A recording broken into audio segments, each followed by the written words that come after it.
shuttered, and very few of these were kept in any state of readiness to be reopened again in case of an emergency. On one hand, it makes sense. A military would rather have money for active capabilities like 2 years after the withdrawal from Afghanistan, media from both sides of the political aisle is using a similar language to describe the evacuation. We see words such as botch, as global betrayal, tensions continue to debacle, rise chaotic in the last retreat, couple of years, the bloody world shambles that was always destined for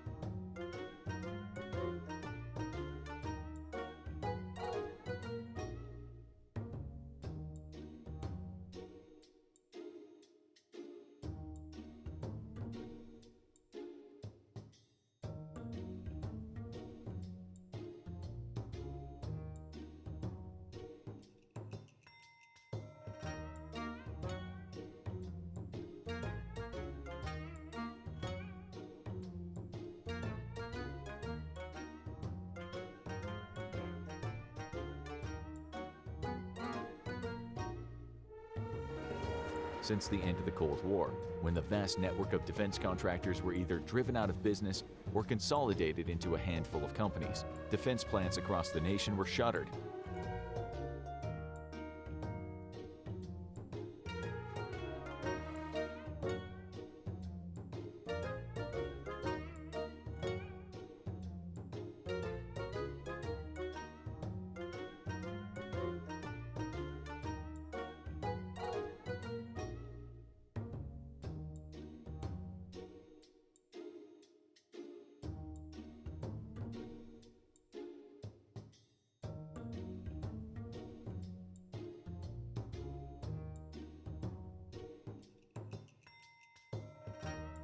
For 30 years. Even more importantly, a nation needs the ability to rapidly ramp up production of warfighting goods, and shells are amongst the most important goods. This is a critical deficiency that the U.S. has been dealing with since the end of the Cold War, when the vast network of defense contractors were either driven out of business or consolidated into a handful of companies. Defense plants across the nation were shuttered, and very few of these were kept in any state of readiness to be reopened again in case of an emergency. On one hand, it makes sense. A military would rather have money for active capabilities like new tanks, airplanes, and equipment than for reserve capabilities like keeping arms manufacturers open and its employees paid without actually providing anything. But the war in Ukraine has shown that defense investments cannot be just for active inventory. Modern war is absolutely brutal and consumes resources at a truly apocalyptic rate. Going forward, defense investments must include investing into the ability to quickly ramp up manufacturing at large scale. Currently, the U.S. arms industry is basically a boutique shop that makes everything to order. Lockheed Martin only makes 156 F-35s a year, and only a part of those are for America's military, the rest are for its partners. Now, when specifically talking about artillery shells, the U.S. future needs come with a very specific caveat. The fighting in Ukraine is not truly an accurate representation of what a major conventional war with direct U.S. involvement would look like. The Ukrainian war very quickly turned from combined arms maneuver war to something more closely resembling the vast trench networks of World War I. This is due to Ukraine's inexperience and lack of capabilities to conduct combined arms operations. And while Russia has access to all the right equipment for it, its military is a clown factory. The U.S. military, to put it bluntly, is incredibly lethal. This is not an accident. The U.S. has invested significant resources into learning from its past mistakes and developing the best war colleges in the world. Official U.S. doctrine is to present an adversary with multiple domain challenges simultaneously in order to stress and break their ability to respond adequately to all or any of them. And it's very well equipped and, most importantly, trained to do just that. U.S. aviators regularly train to coordinate with ground forces, while planners exercise at deconflicting airspace for U.S. ground-based air defenses, so Russia can continue winning the gold medal at shooting down its own aircraft. The emphasis is on maneuver warfare in order to keep the enemy off guard and avoid the strategic quagmires of the past. And just about every weapon in the U.S. arsenal is designed for these combined arms operations. A war between the U.S. and Russia would not devolve into trench-to-trench fighting simply because American all-domain capabilities are significantly more advanced than Russia's. This means that there's a very low likelihood of a war devolving into the quagmire that Ukraine's Eastern Front finds itself in. But that chance isn't zero. As a French parliamentary member recently said, "We believed we could do everything with airplanes," when referencing the West's lack of artillery shells. The U.S. doesn't like losing conventional wars, but it really doesn't mind taking runner-up in unconventional ones, apparently. This means that while the chance of war devolving to an artillery duel is extremely low, the U.S. wishes to be prepared, and to do that it needs to dramatically increase both its reserve of shells and its capability to create new ones. But it's not just shells, because this war has been eating up other weapons at a prodigious rate as well. America has sent around 5,000 javelins to Ukraine since fighting began, and it's unknown how many Javelin anti-tank missiles it has left in its own stockpiles. But like artillery shells, America's looking to ramp up production here as well. About 50,000 Javelins are in service with the U.S. and its allies and partners, which means in just a year and a half, 10% of the stockpile has been sent to an active war zone. In 20 years of fighting in Iraq and Afghanistan, the U.S. expended 5,000 Javelins. So 1 year of conventional war has expended as many Javelins as the U.S. needed in 20 years. Another lesson the U.S. has learned from the war in Ukraine is that the next major war America fights may not be as permissive an environment to its high-tech weapons as it would like. When Russia launched its initial invasion of Ukraine, it waged a largely unreported but extremely effective electronic war against its victim. Russian electronic warfare platforms completely overwhelmed Ukraine's ability to coordinate and communicate. But they worked a little too well, and in typical Russian fashion, affected Russia's own abilities to the point it had to significantly curtail the use of electronic warfare. The initial expertise in EW was quickly diminished, though, as Ukraine regained its balance and Russia didn't have the upper hand anymore. What would follow is a conflict where Russia's significant EW capabilities were poorly used, though that doesn't mean that they haven't still had a significant effect. One of the first major aid packages from the U.S. to Ukraine was thousands of secure radios to avoid the worst effects of Russian electronic warfare and help better coordinate the troops on the ground. The introduction of HIMARS was revolutionary, single-handedly making the famous fall counteroffensive of 2022 a stunning success. HIMARS uses GPS-assisted precision munitions, but as the war wore on, its effectiveness has been increasingly limited. Today, Russia is interfering with a large number of HIMARS strikes against its most sensitive targets, though it seems relatively unable to protect frontline troops from its devastating precision effects. Around May of this year, it became clear that Russia was doing a decent job of interfering with HIMARS strikes. By jamming the GPS signal the rocket uses, its precision was significantly reduced. This in turn prompted the U.S. to rush to develop new software aimed at circumventing Russian jamming, and Ukraine and the U.S. made striking at Russian Zytel R330ZH jamming stations a top priority.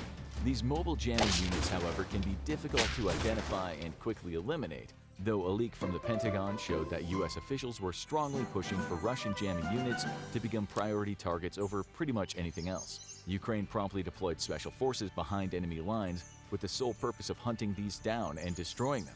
The jammers weren't just causing issues for HIMARS batteries, but for other Western-supplied precision weapons like JDAMs and precision artillery shells. The developments in Ukraine have showed how vulnerable American smart weapons can be in a near-peer conflict, and prompted both the U.S. and Britain to work together to develop new ways of protecting their systems from jamming or eliminating adversary jamming systems. 40 years ago, early GPS units were credited with the coalition's stunning success on the ground against Iraqi forces. It wasn't just the might of Western tanks and close air support. It was the ability to navigate with extreme degrees of precision across a featureless desert. The Iraqis thought it would be impossible to move large forces in this way, and thus set up their defenses toward major roads, only to be hit in the flanks by surprise attacks from the deserts. The importance of GPS has only increased since then, but so have incidents of GPS jamming and spoofing. From Ukraine to the Middle East and the South China Sea, GPS jamming and spoofing has affected everything from militaries to civilian traffic. Base systems have developed a digital GPS anti-jamming receiver, which is quickly proliferating across Western militaries, but the U.S. has banked on in-code GPS tech to make its weapons resilient to jamming. Basically, GPS 3.0, in-code utilizes a new type of signal to make it much more difficult for GPS signals to be spoofed or completely jammed. It'll be transmitted in the same frequency ranges as old GPS, but users will only need part of the signal to anonymously calculate their position.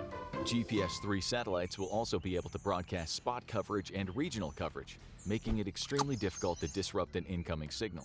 The war in Ukraine has accelerated the U.S.'s need to purchase anti-jamming equipment and jam-resistant add-ons in its arsenal, as well as the deployment of M-code. Unfortunately, satellite launches are significantly behind schedule, and the U.S. won't be able to make full use of its new GPS tech for years to come. The U.S. has been carefully analyzing Russia's failures in Ukraine, an exhausting job for whoever got it, and two major points of failure have become clear. The first is a lack of battlefield command and control, with Russian military leadership often far in the rear or simply not having the tools or capabilities to coordinate a large number of troop formations at once. The second major failure is a lack of initiative by Russian troops, and this is a result of two things: low morale and poor doctrine. The U.S. prides itself on having a force that is extremely resilient to command disruption.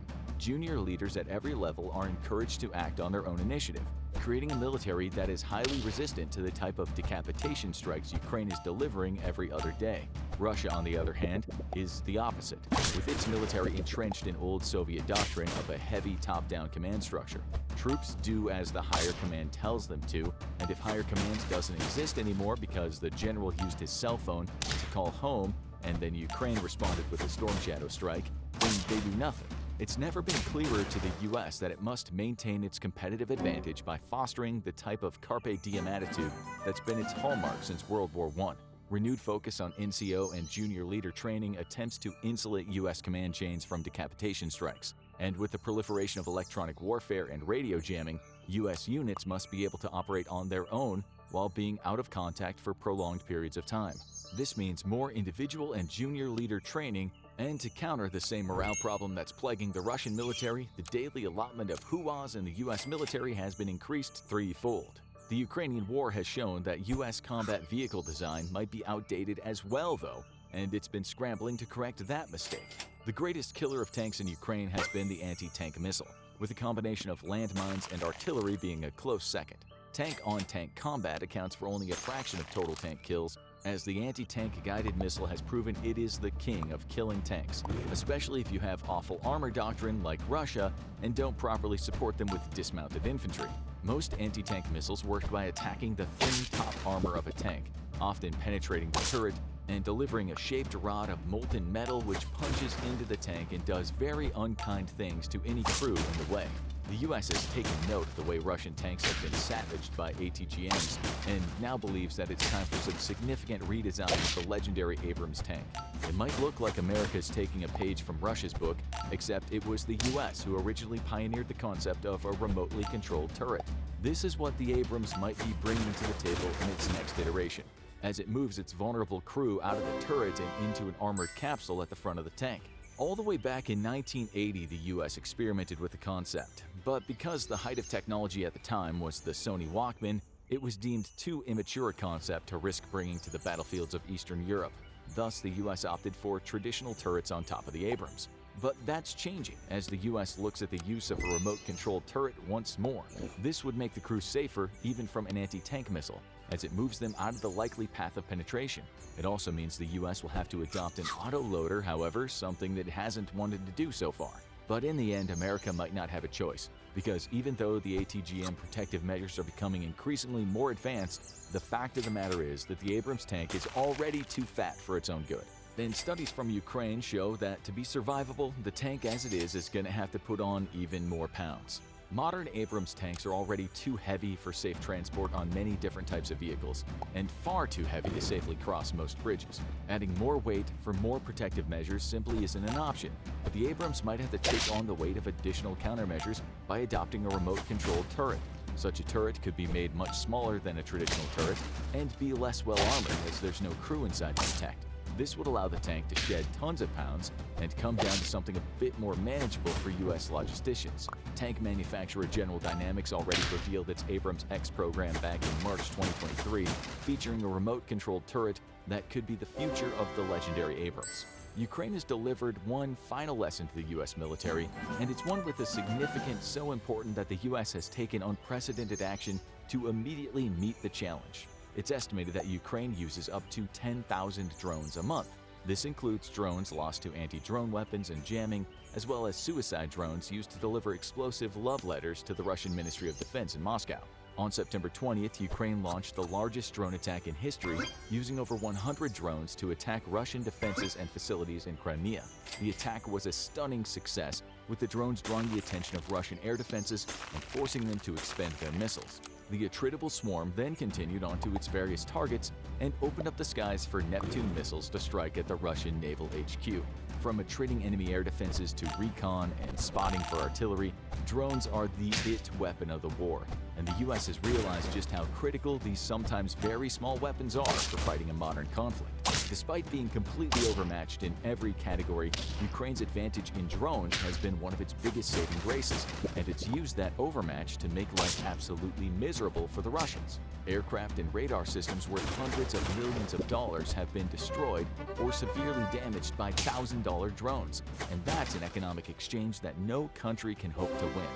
The US has prioritized anti-drone weapons across the entire military. In any future conflict, it's inevitable that enemy agents will strike far behind the front lines using disposable drones. The B-2 bomber is the world's second most capable bomber now that its successor, the B-21, is operational, but it can easily be destroyed by a 3-ship flight of a $200 DJI drone equipped with explosives and launched from close to its flight line.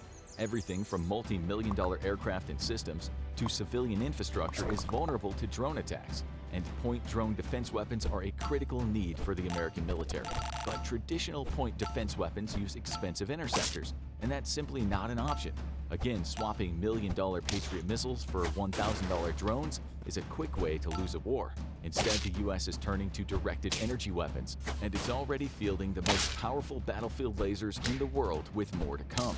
But the drone itself is a weapon supremely useful not just to overmatch powers like Ukraine, but even the world's most powerful military. In a stunning announcement, the US Department of Defense announced the Replicator program, aimed at producing and fielding, quote, thousands upon thousands, end quote, of drones in the US military by 2025. That's just 2 years, and the US is expecting to have massive drone swarms not just in inventory but in active use. Drone swarms are supremely useful, as Ukraine has proven, and the US has named a specific adversary for its future drones: China. Citing China's growing number superiority in the Pacific, the DoD is turning to vast swarms of drones to level the playing field, and then tip it in its advantage. These drones will do everything from recon to saturating enemy defenses and even delivering suicide attacks. And Replicator aims to have vast quantities of expendable drones for use in both sky and sea. America is an apt pupil of war, and the Ukraine war has been a masterclass on the challenges of future combat and how ill-prepared in places the US and its allies have been. However, the advantage of the United States military over any potential adversary is its dedication to professional military education, with the best war colleges in the world, where US service members attend class side by side with allies and partners from around the world. If the US is going to keep its competitive advantage, though, it's got to keep evolving and avoid letting any amount of hubris stagnate its military culture. Now, go check out why Putin's invasion of Ukraine is a failure, or click this other video instead. 2 years after the withdrawal from Afghanistan, media from both sides of the political aisle is using a similar language to describe the evacuation.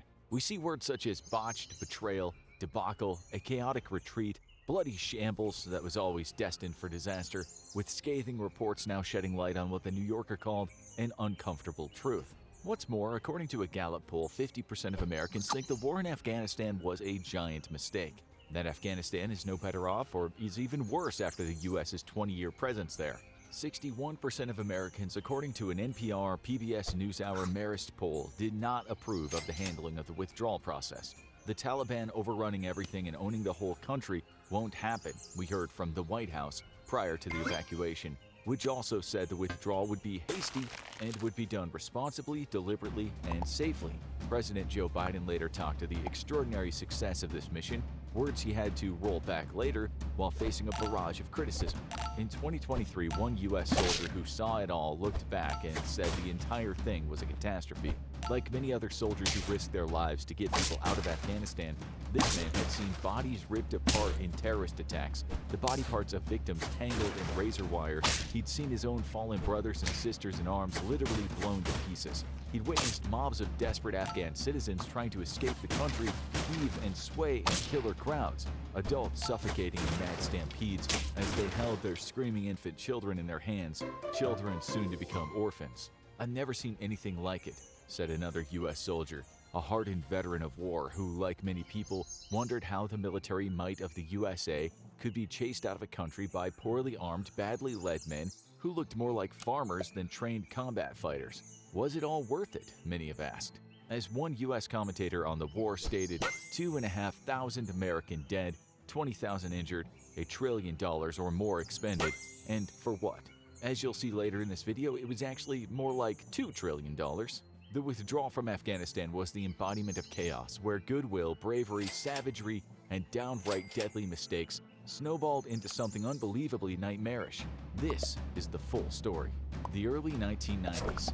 It's the early 90s. Afghanistan has just seen anti-communist guerrilla warriors be victorious, the Mujahideen, who with $20 billion in funding from the USA has come out on top. The collective was made up of various groups fighting the Soviets, each with pro-Islamic objectives but still independent of each other. With the Soviets gone, the rebels are fragmented across Afghanistan. One of those rebel groups is the Taliban. The Taliban, a word that means students in the Pashto language, emerges as the greatest power amongst the rebels. They are a Sunni Islamist nationalist group made up of mostly peasant farmers and men who have studied Islam in Afghani and Pakistani religious schools. These men have promised to restore order to Afghanistan after the Soviets exited in what was a 9-month-long withdrawal ending in February 1989. The order the Taliban is talking about is in line with Islamic law, Sharia, a law that today in 2023 is in full swing, a curse for many people living in the country, especially women. The mid-90s. By 1996, the Taliban has exerted its influence all over the country. This year, they claim victory in the province of Herat on the border with Iran. A year later, they take the capital, Kabul. This is a city that has once been a major stop on the so-called hippie trail, where Westerners on their way to India in the 70s would stop off to smoke spliffs and admire the arts and crafts sold on Chicken Street. It's already hard to imagine in 1996 that Kabul used to be such a center of vibrant hedonism. Hedonism is exactly what the Taliban doesn't want in their country. These religious fundamentalists are not very much fun. In 1998, they have control over about 90% of Afghanistan, promising the people law and order, peace and stability. They win the hearts and the minds of much of the population who've seen their lands destroyed by conflict with the foreign occupier. The Taliban sell the people on peace and unity, saying they are at the heart of Afghan identity. Many welcome the Taliban when they see their roads are safer and commerce begins to flourish again. They're happy when they see corruption among officials being prosecuted. The Taliban does try to stamp out lawlessness, admittedly with acts such as amputations for theft and beheadings for serious crimes. In terms of human rights, they're also breaking the law. For others in the country, much of the educated and the affluent, the Taliban's brand of rough justice and views on women's rights, which are almost no rights, is from an age gone by. They are no fans of the Ministry for the Promotion of Virtue and Prevention of Vice, which demands males grow beards while ordering women to cover themselves up with a burqa lest they be publicly whipped. This is a country that in the 1970s was seen as progressive for this part of the world. Women, educated women, walked down the street with their hair flowing down their shoulders, some dressed in high heels and short skirts, chatting with many Western men on their adventures across the world in search of freedom and deeper meaning. As an Afghan woman told Amnesty International recently, "As a girl, I remember my mother wearing miniskirts and taking us to the cinema. My aunt went to university in Kabul." In the mid-90s, the Taliban put an end to all of that. They banned TV, cinema, music, and said women should not study after the age of 8. They're now not allowed to even work or leave the house without a male at their side. The Taliban might have brought back some amount of stability in a terribly unstable nation, but they've brought with it the archaic brutalities of flogging, stoning, and public humiliation. In 1996, they cut off the end of a woman's finger as punishment for wearing nail polish. They later found a secret school run by a woman, who's then thrown down some stairs and tortured, warned that if she doesn't plead loyalty to them, they'll stone her family to death. Women are whipped constantly for breaches of perceived impropriety. It's a human rights disaster. Many people flee. Many become part of a resistance, but to understand this video today, you need to know that they also had support. The Taliban's version of law and order is perhaps good for certain hardliners and certainly good for pro-Taliban elites, but it's not good at all for many modern thinkers in Afghanistan. One day in the future, it'll be the reason why women will risk their lives trying to escape when the Taliban, once a beaten force, comes back to power, and the US tries to get tens of thousands of people out of the country in what will turn out to be a very rushed affair. 1999. The UN Security Council this year adopts Resolution 1267, an al-Qaeda and Taliban sanctions committee, which states that the Taliban are in cahoots or at least hiding the terrorist organization al-Qaeda. The UN imposes sanctions on funding, arms shipments, and travel. September 9, 2001. Ahmad Shah Massoud, an Afghan politician and powerful military commander who fought against the Soviets and later led a Northern Alliance coalition against the Taliban, is killed. He's injured in a bomb attack and later dies in a hospital. The mastermind behind the taking out of this celebrated guerrilla fighter and sometimes friend of the West is none other than Osama bin Laden, the man who's dedicated his life to fighting what he calls Western imperialism and super aggressive foreign policy. He's a terrorist of the highest order, already at this time on the FBI's most wanted terrorist list. A poet, a soccer fan, and an ultra-violent religious fundamentalist, bin Laden once studied English at Oxford University, but he's come to detest the West, especially the superpower of the USA. In reaction to the US's military-focused foreign policy, he once said, "All citizens bear responsibility for its government's actions, and civilians are therefore fair targets. Welcome to terror, and what will be a war against it." September 11, 2001. Al-Qaeda terrorists hijacked 4 U.S. commercial airliners, crashing them into the World Trade Center in New York City, as well as the Pentagon in Washington, D.C. A 4th plane goes down in Shanksville, Pennsylvania. Around 3,000 people die. Americans are in shock. The whole world is in disbelief. In a speech to the nation, President George W. Bush says solemnly, "Today, our fellow citizens, our way of life, our very freedom came under attack in a series of deliberate and deadly terrorist acts." He ends his speech by promising, "America has stood down enemies before, and we will do so this time. None of us will ever forget this day. Yet we go forward to defend freedom and all that is good and just in our world." Soon the world will find out that Osama bin Laden and his al-Qaeda movement are behind the attack. Of the 19 hijackers, 15 belong to the nation of Saudi Arabia, 2 from the UAE, and 1 each from Lebanon and Egypt. Nonetheless, the Taliban is accused of hiding bin Laden, and this is how our story turns into the American war in Afghanistan. October 1st, 2001. News media reports that the Taliban has admitted that bin Laden is hiding in a secret location inside Afghanistan for his safety and security. Kabul's ambassador to Pakistan, Mullah Abdul Salam Zaif, states he is under the control of the Islamic Emirate of Afghanistan. This is a turn of events, since only days before the Taliban said they had no idea where bin Laden was. Mullah Muhammad Omar, the one-eyed spiritual leader of the Taliban and founder of the Taliban, says on TV that the Americans as a country are cowardly, and he infuriates Americans even more by saying not to worry as they don't have the courage to come here. In November, he talked about the destruction of America, saying he hoped the country would fall to the ground. This is an America in mourning, a country looking for revenge or at least some kind of justice. To say Omar poked the bear would be an understatement. Much of the U.S. population, still in grief, was glowing like red-hot pincers taken from a fire and ready to be plunged into the enemy. Many years from now, though, these same people may believe their country's government sought revenge in the wrong places, but right now, people's emotions are still naturally inflamed by what's happening. Bush tells the U.S. public that the U.S. will win the war against terrorism, and later orders the Taliban to deliver the United States authorities all the leaders of al-Qaeda who hide in their land. October 6, 2001. The U.S. military, with British support, start bombing Taliban forces on this day, officially launching Operation Enduring Freedom. Australia, Canada, France, and Germany also say they will join in, with all Western allies working with the anti-Taliban Northern Alliance and ethnic Pashtun anti-Taliban forces. Both these groups in Afghanistan have already been causing mayhem for the Taliban. The Westerners will need plenty of support. They know little about this country. At this point in time, the U.S. doesn't even have a decent map of Afghanistan's terrain. Donald Rumsfeld will later say in his memoirs that they were having to use old British Empire maps of Afghanistan. This and the ignorance of various other matters related to this very distant nation will prove to be a hindrance to fighting as time goes on.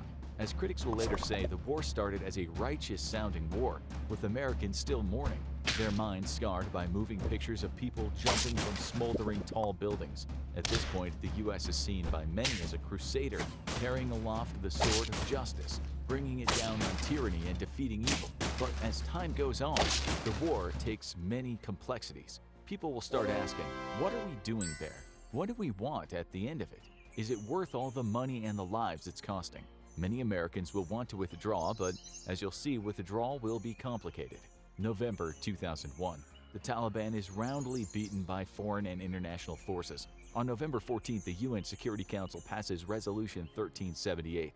This demands that a central role for the United Nations be established as a transitional administration in the country, while member states are invited to send peacekeeping forces to promote stability and deliver aid. December 5th, 2001. An interim pro-West government is formed. December 9th, 2001. The Taliban regime falls after its forces hold up their hands in Kandahar, and its leader, Mr. Omar, goes into hiding. Al-Qaeda leaders do the same. April 17, 2002. President Bush announces a plan to build an Afghanistan that is free from this evil, the Taliban, and is a better place in which to live. Congress puts aside $38 billion in humanitarian and reconstruction aid for Afghanistan that will be spent until 2009. In the coming months, the U.S. will begin to work on reconstruction. American big business has secured contracts worth many billions. Afghanistan and Iraq, another enemy in the war on terror following 9/11, together will cost the U.S. $5 trillion. That is a lot of money, a lot of risk, but there is still optimism among many Americans. May 2003. U.S. Secretary of Defense Donald Rumsfeld announces that major combat in Afghanistan has ended. President Bush tells the American people it's mission accomplished in Iraq. It's not by a long way. The war on terror is actually still in its first phase. A little thing called ISIS hasn't even popped its ugly head up yet. 2005 and 2006. We see a new constitution in Afghanistan, a new president, and what looks like democracy. But in 2006, we also see the UN coalition falling out over commitments and risks. While insurgencies cause havoc with attacks throughout the country, these attacks will go on for years. 2009. In light of the attacks, the new U.S. President Barack Obama pledges to send 17,000 more U.S. troops to the war zone in Afghanistan to counter what is now a worrying Taliban resurgence. By August this year, between 60 to 68,000 U.S. troops are involved in operations in the country. The British have also sent a few thousand men and put aside $23 billion. Other NATO countries and Afghans are also involved in reconstruction efforts while fighting what still seems to be like a good fight. May 1st, 2011, bin Laden is killed by U.S. forces in Pakistan. Polls now show the majority of Americans don't want their troops in Afghanistan anymore. Men and women are dying, and it's expensive to fight and reconstruct a foreign nation that to some extent doesn't want you there. The Brookings Institute will later say American policy was guided by fantasies. What it thought the Afghan people wanted and what they actually wanted were two different things. Many Americans are critical of the U.S.'s presence in Afghanistan.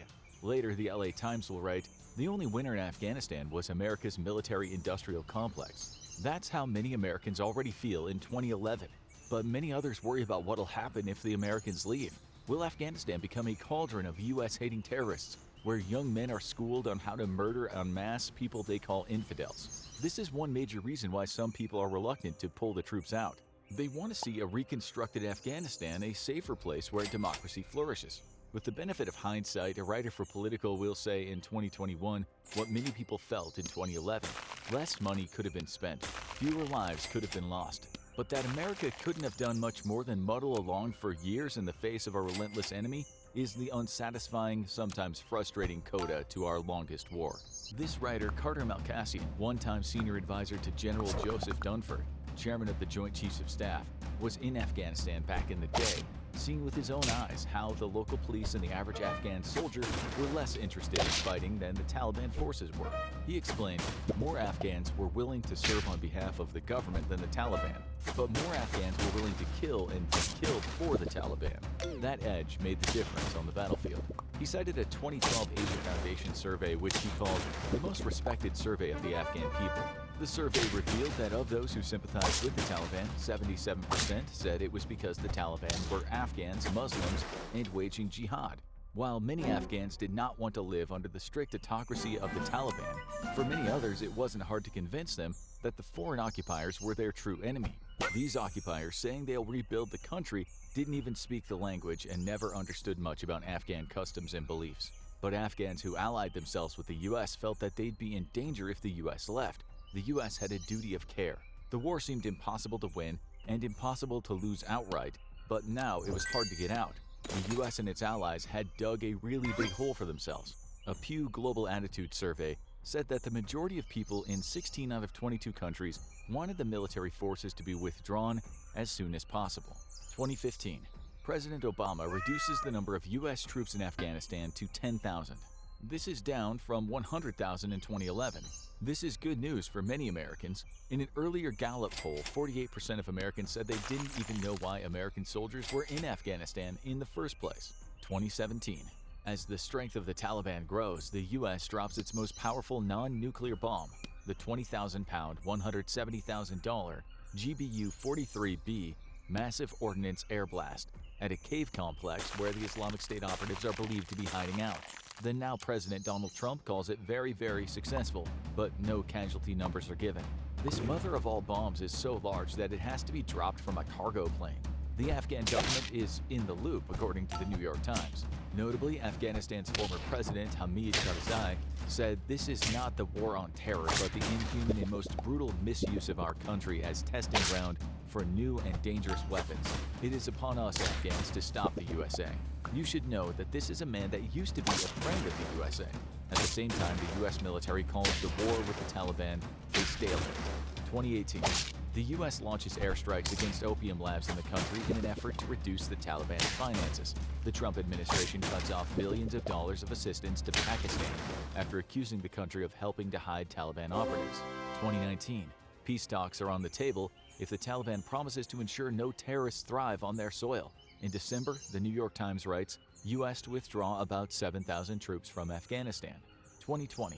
In March, it's reported that the Taliban has launched a series of attacks against Afghan forces. 76 such attacks occur across 24 provinces. This comes after the U.S. military and the Taliban signed a peace agreement.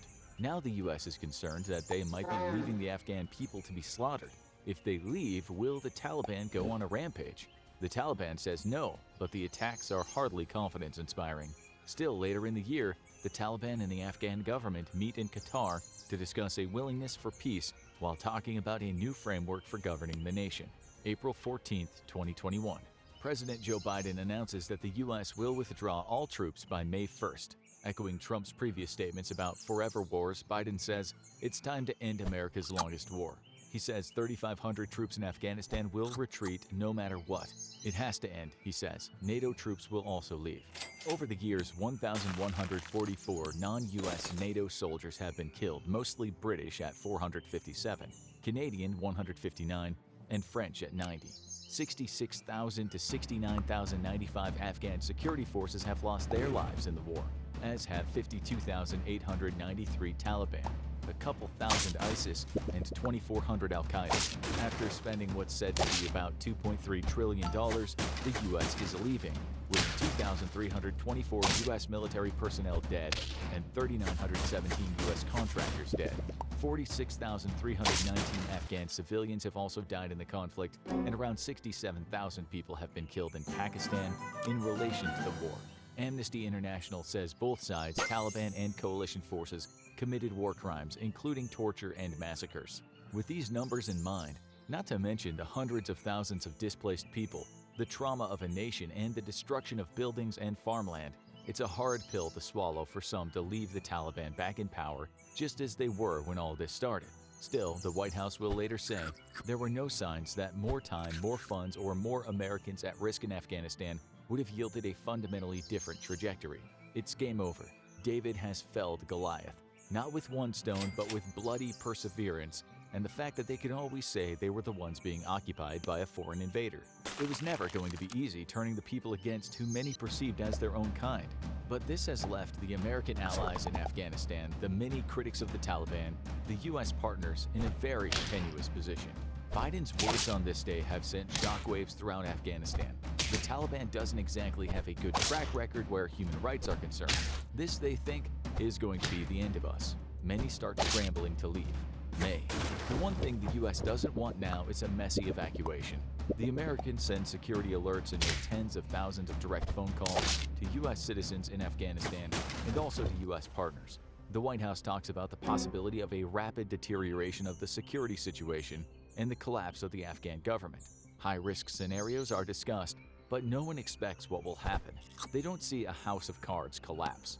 The projections are not close to the reality that will happen. July.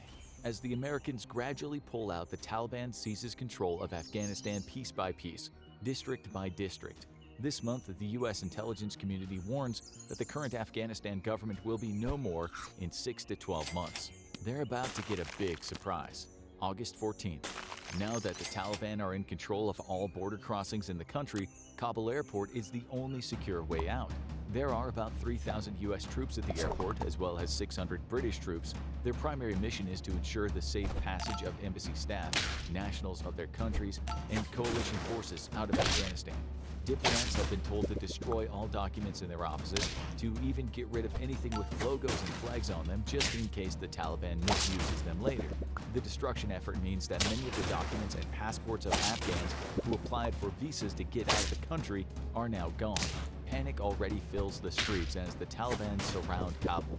Worried citizens see the Americans on the move. It feels like the beginning of a storm, like a giant person-consuming tornado heading into the city to swallow everyone up. U.S. media announces the Department of State advises all people waiting for processing to find shelter and wait for further instructions. They should not go to the airport until they are called to do so and should follow the instructions carefully. People are scared out of their wits. Many have worked with the Americans. Women who have jobs or are studying don't want to live under Taliban oppression. Some of them have queued outside the embassy for weeks before this day, but to no avail. August 15th. Chaos is in the air as the Taliban take control of Kabul. U.S. Army CH-47 Chinooks and UH-60 Blackhawks are seen collecting embassy staff. Military vehicles buzz around, more than aware of the Taliban presence. About 5,000 troops, mostly from the U.S., are still in the city. Another 1,000 arrived to protect the airport. It won't be enough. Crowds of people ignore orders and head to the airport running, pushing their way forward. As they arrive, they see heavily armed U.S. soldiers. They see activity, hope, people leaving on planes. Some wave their passports in the air, screaming they too have been promised passage out of the country. More trucks arrive in the city filled with men armed with U.S.-made weapons that they've taken from the Afghan forces. Many of these men on the trucks joined the cause after losing family members in the war. They are more than motivated to fight the U.S.-backed Afghans. Some of them race to the presidential palace.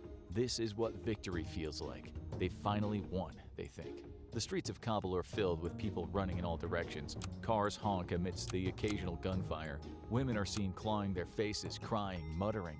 The Taliban are here. Kabul has fallen. The Taliban shoots warning shots in the air, telling them there's no need to leave, that it's safe for them, that they're here not as aggressors but as saviors. For the women, these are lame words. The Taliban uses their trucks and guns to herd the people away from the place they want to go, the airport. They aren't shooting anyone, but they are certainly not afraid to beat them back with sticks and the butts of their rifles. These are newly acquired rifles, trophies of a sort. During the Taliban's successes in taking back control all over Afghanistan, they have unarmed Afghan forces who over the years have made use of the billions of dollars of military hardware supplied by the Americans. The Taliban have seized 650,000 weapons, 350,000 M4s and M16 rifles, 65,000 machine guns, 25,000 grenade launchers, and 2,500 mortars and howitzers. On this day's initial push to the airport, close to 5,000 people have arrived. There's no way in hell they'll all get through today. The Americans put up more barriers, but people try to charge through them and climb over them. They breach the barriers, running onto the runway. The U.S. and British troops try their best to push them back, sometimes having to fight them off. If these people remain on the runway, no one will get out. The soldiers, mostly U.S. Marines and British paratroopers, do everything they can to clear the runways. This is incredibly unnerving for them. Anyone could be in these crowds, desperate civilians or desperate terrorists, with bombs strapped to their bodies. August 16th. Early in the morning, crowds wait outside the airport. People are shouting, crying. Some have had no water for 24 hours. As the day heats up, maybe 8,000 or 10,000 people are now at the airport, each desperately trying to get out. Apache helicopters fly overhead, swooping down low to disperse the crowds who've reached the runway. Why aren't they taking us? One woman can be heard asking. They said they'd take us. Outside the wall, it's like a scene from a zombie movie. U.S. soldiers shout again and again, "Get back! Get back!" They fire warning shots. They have no idea if any of these people are carrying bombs or guns. They have to protect the airport and the people inside it. If those outside have any chance of getting in, they need to be processed first in an orderly manner. Right now, that seems all but impossible. In the evening, there's a mad stampede outside the wall. A woman is crushed as she's still holding onto her child's hand. Shots can be heard. No one knows who fired them. The crowd sways again. A man and 2 children lay dead on the floor when it clears. A massive C-17 military transport aircraft now lands at the airfield. It's soon surrounded by countless people running to the side of it, touching it as if by doing that they'll simply vanish with the plane to a distant land, a safe haven. "Get those people off the damn runway," a U.S. officer can be heard shouting. The troops try their best, but they're overwhelmed. They can't just shoot them. The C-17 picks up speed, but people have climbed onto the side now. This is an act of utter desperation. When the plane takes off, they fall to the ground and crash on the runway. Some of them chose to jump. The crowd down below couldn't see why, but these men had sat where the wheels were, and when the pilot retracted the wheels, the men had 2 choices: be crushed or jumped, so they jumped. One of them was Fida Muhammad, a 24-year-old dentist who had been doing well in Kabul after opening his own dental clinic. He landed on a house roof, waking the owner up, who went outside and saw 2 battered bodies lying on the roof. The U.S. military later reported that they found human remains in the wheels when the plane landed in Qatar, but didn't say how many bodies. It was also discovered that a 17-year-old soccer player, a big Lionel Messi fan, had been crushed on the runway when he got in the way of the wheels. He just called his brother and told him, "Pray for me, I'm going to America," to which the brother responded, "What will you do in America?" Several times, the Americans and British lose and regain the use of the runway. Now there are dead bodies lying around that need to be cleared off. Families stand around the deceased, weeping. "Get them off the runway," an officer screams to his men.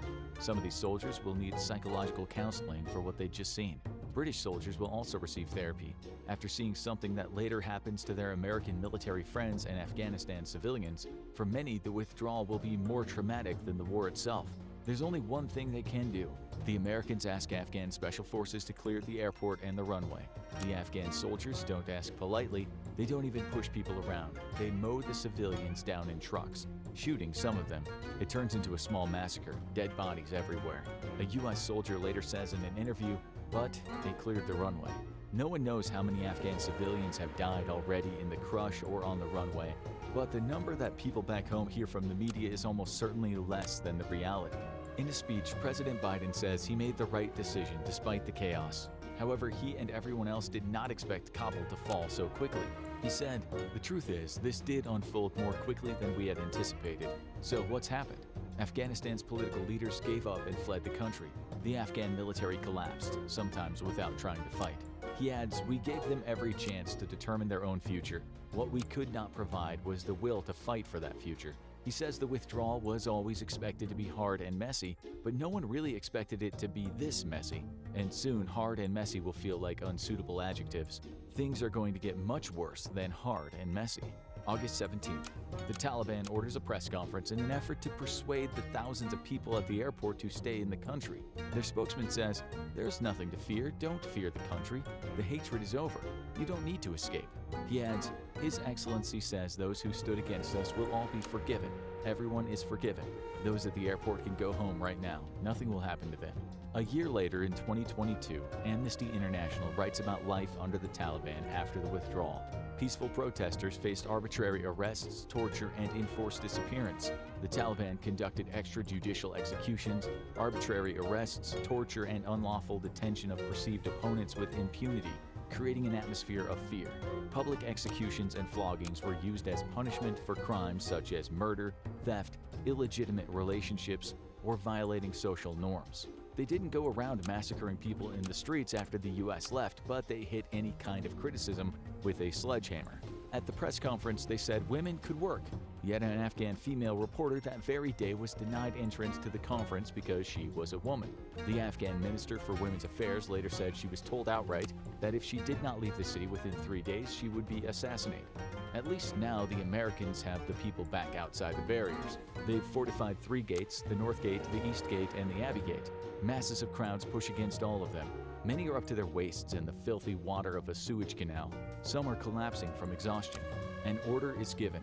The Marines on the ground cannot believe their ears. They are to work with the Taliban, the same guys they've been trying to kill for 20 years. The agreement is that the Taliban will take care of external security and the Americans can concentrate on the inside of the airport. An agreement had to be made. Both the US and the Taliban have received intel stating ISIS is about to attack. Still, a soldier will later say, "I'll never forget standing shoulder to shoulder with the Taliban. The deep-seated hatred as I looked into his eyes. the instinct that wanted to fight. You could tell that it was in him as well. As soon as they opened one of the gates, a whole flood of people pushes through, women, men, and children squeezed between them. "Back the F off! Back off!" soldiers scream over and over as somewhere nearby, someone fires off a round of ammunition. As the day comes to an end, the heaving crowd outside stretches for miles. The American troops are overwhelmed by the sheer disorder. It's a security nightmare. The fear is palpable and also justified. Violence is brewing. Something terrible is going to happen. Everyone knows it. The situation is out of control, and terrorists thrive in chaos. When a Marine gets some much-needed shut-eye that night, screaming and gunfire fill his ears. The last thing he saw before he went to bed was a kid trying to pull himself off the razor wire. As the Marine drifts off to sleep, a Taliban soldier outside the wall watches a woman collapse. He too never expected such devastation in the end. For once, the Taliban and the Americans can agree this is madness. August 18th. It's a similar scene as day breaks. But when that American soldier returns to the wall, he notices more desperation in the air. People are dying from exhaustion. With this added desperation, a literal fight for their lives, the crowd pushes harder, ignoring the Americans' constant shouting to get the hell back. To disperse the crowd, the Americans use more CS gas, firing off non-lethal grenades. Afghans are shot by rubber bullets dropping to the ground. The gate cannot be breached. Any one of those people could be planning to blow up the airport. On this day, desperate parents in the crowd pass their baby on top of the crowd as if it were a piece of luggage. If they die, so be it, but they want their baby to survive. It makes its way to the wall, where a Marine grabs it by one arm and passes it behind him. The picture will be published worldwide, but over the last few days, it's just par for the course. The baby will survive and be reunited with its parents. The child, mother, and father will get out of the country. An elderly man has just died in a tear gas cloud. A woman screams, "It's not worth dying for this." She tells her friend to give up. Life under the Taliban is better than suffocation, she says.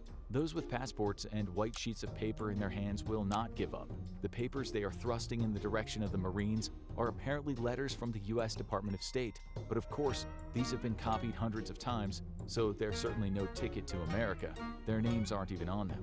As the day ends, there's a lull near one of the gates. A man, his shirt covered in blood, his pants caked in his own excrement, stinking and filthy, walks up to an American soldier and says quite calmly, "Please let me through. The Taliban will kill me."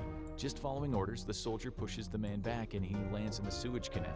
The Marine hates what's happening here, but the risk is too high to let the man get that close. If he does, he might let the wrong man through, and boom, death and destruction will follow. He must follow orders, but for him and most other soldiers, it's an incredibly depressing situation. August 19th. A teenage girl at the edge of the crowd is heard saying, "I haven't seen my mom since last night. She's lost." The girl weeps as a concerned woman tells her her mother will be all right. The truth is that scores of kids have been made orphans after their parents died in the crush. Standing in the same shot is a lone boy who has the letters USA written on the back of his hand in black ink. Maybe he thinks this will help his chances of getting out.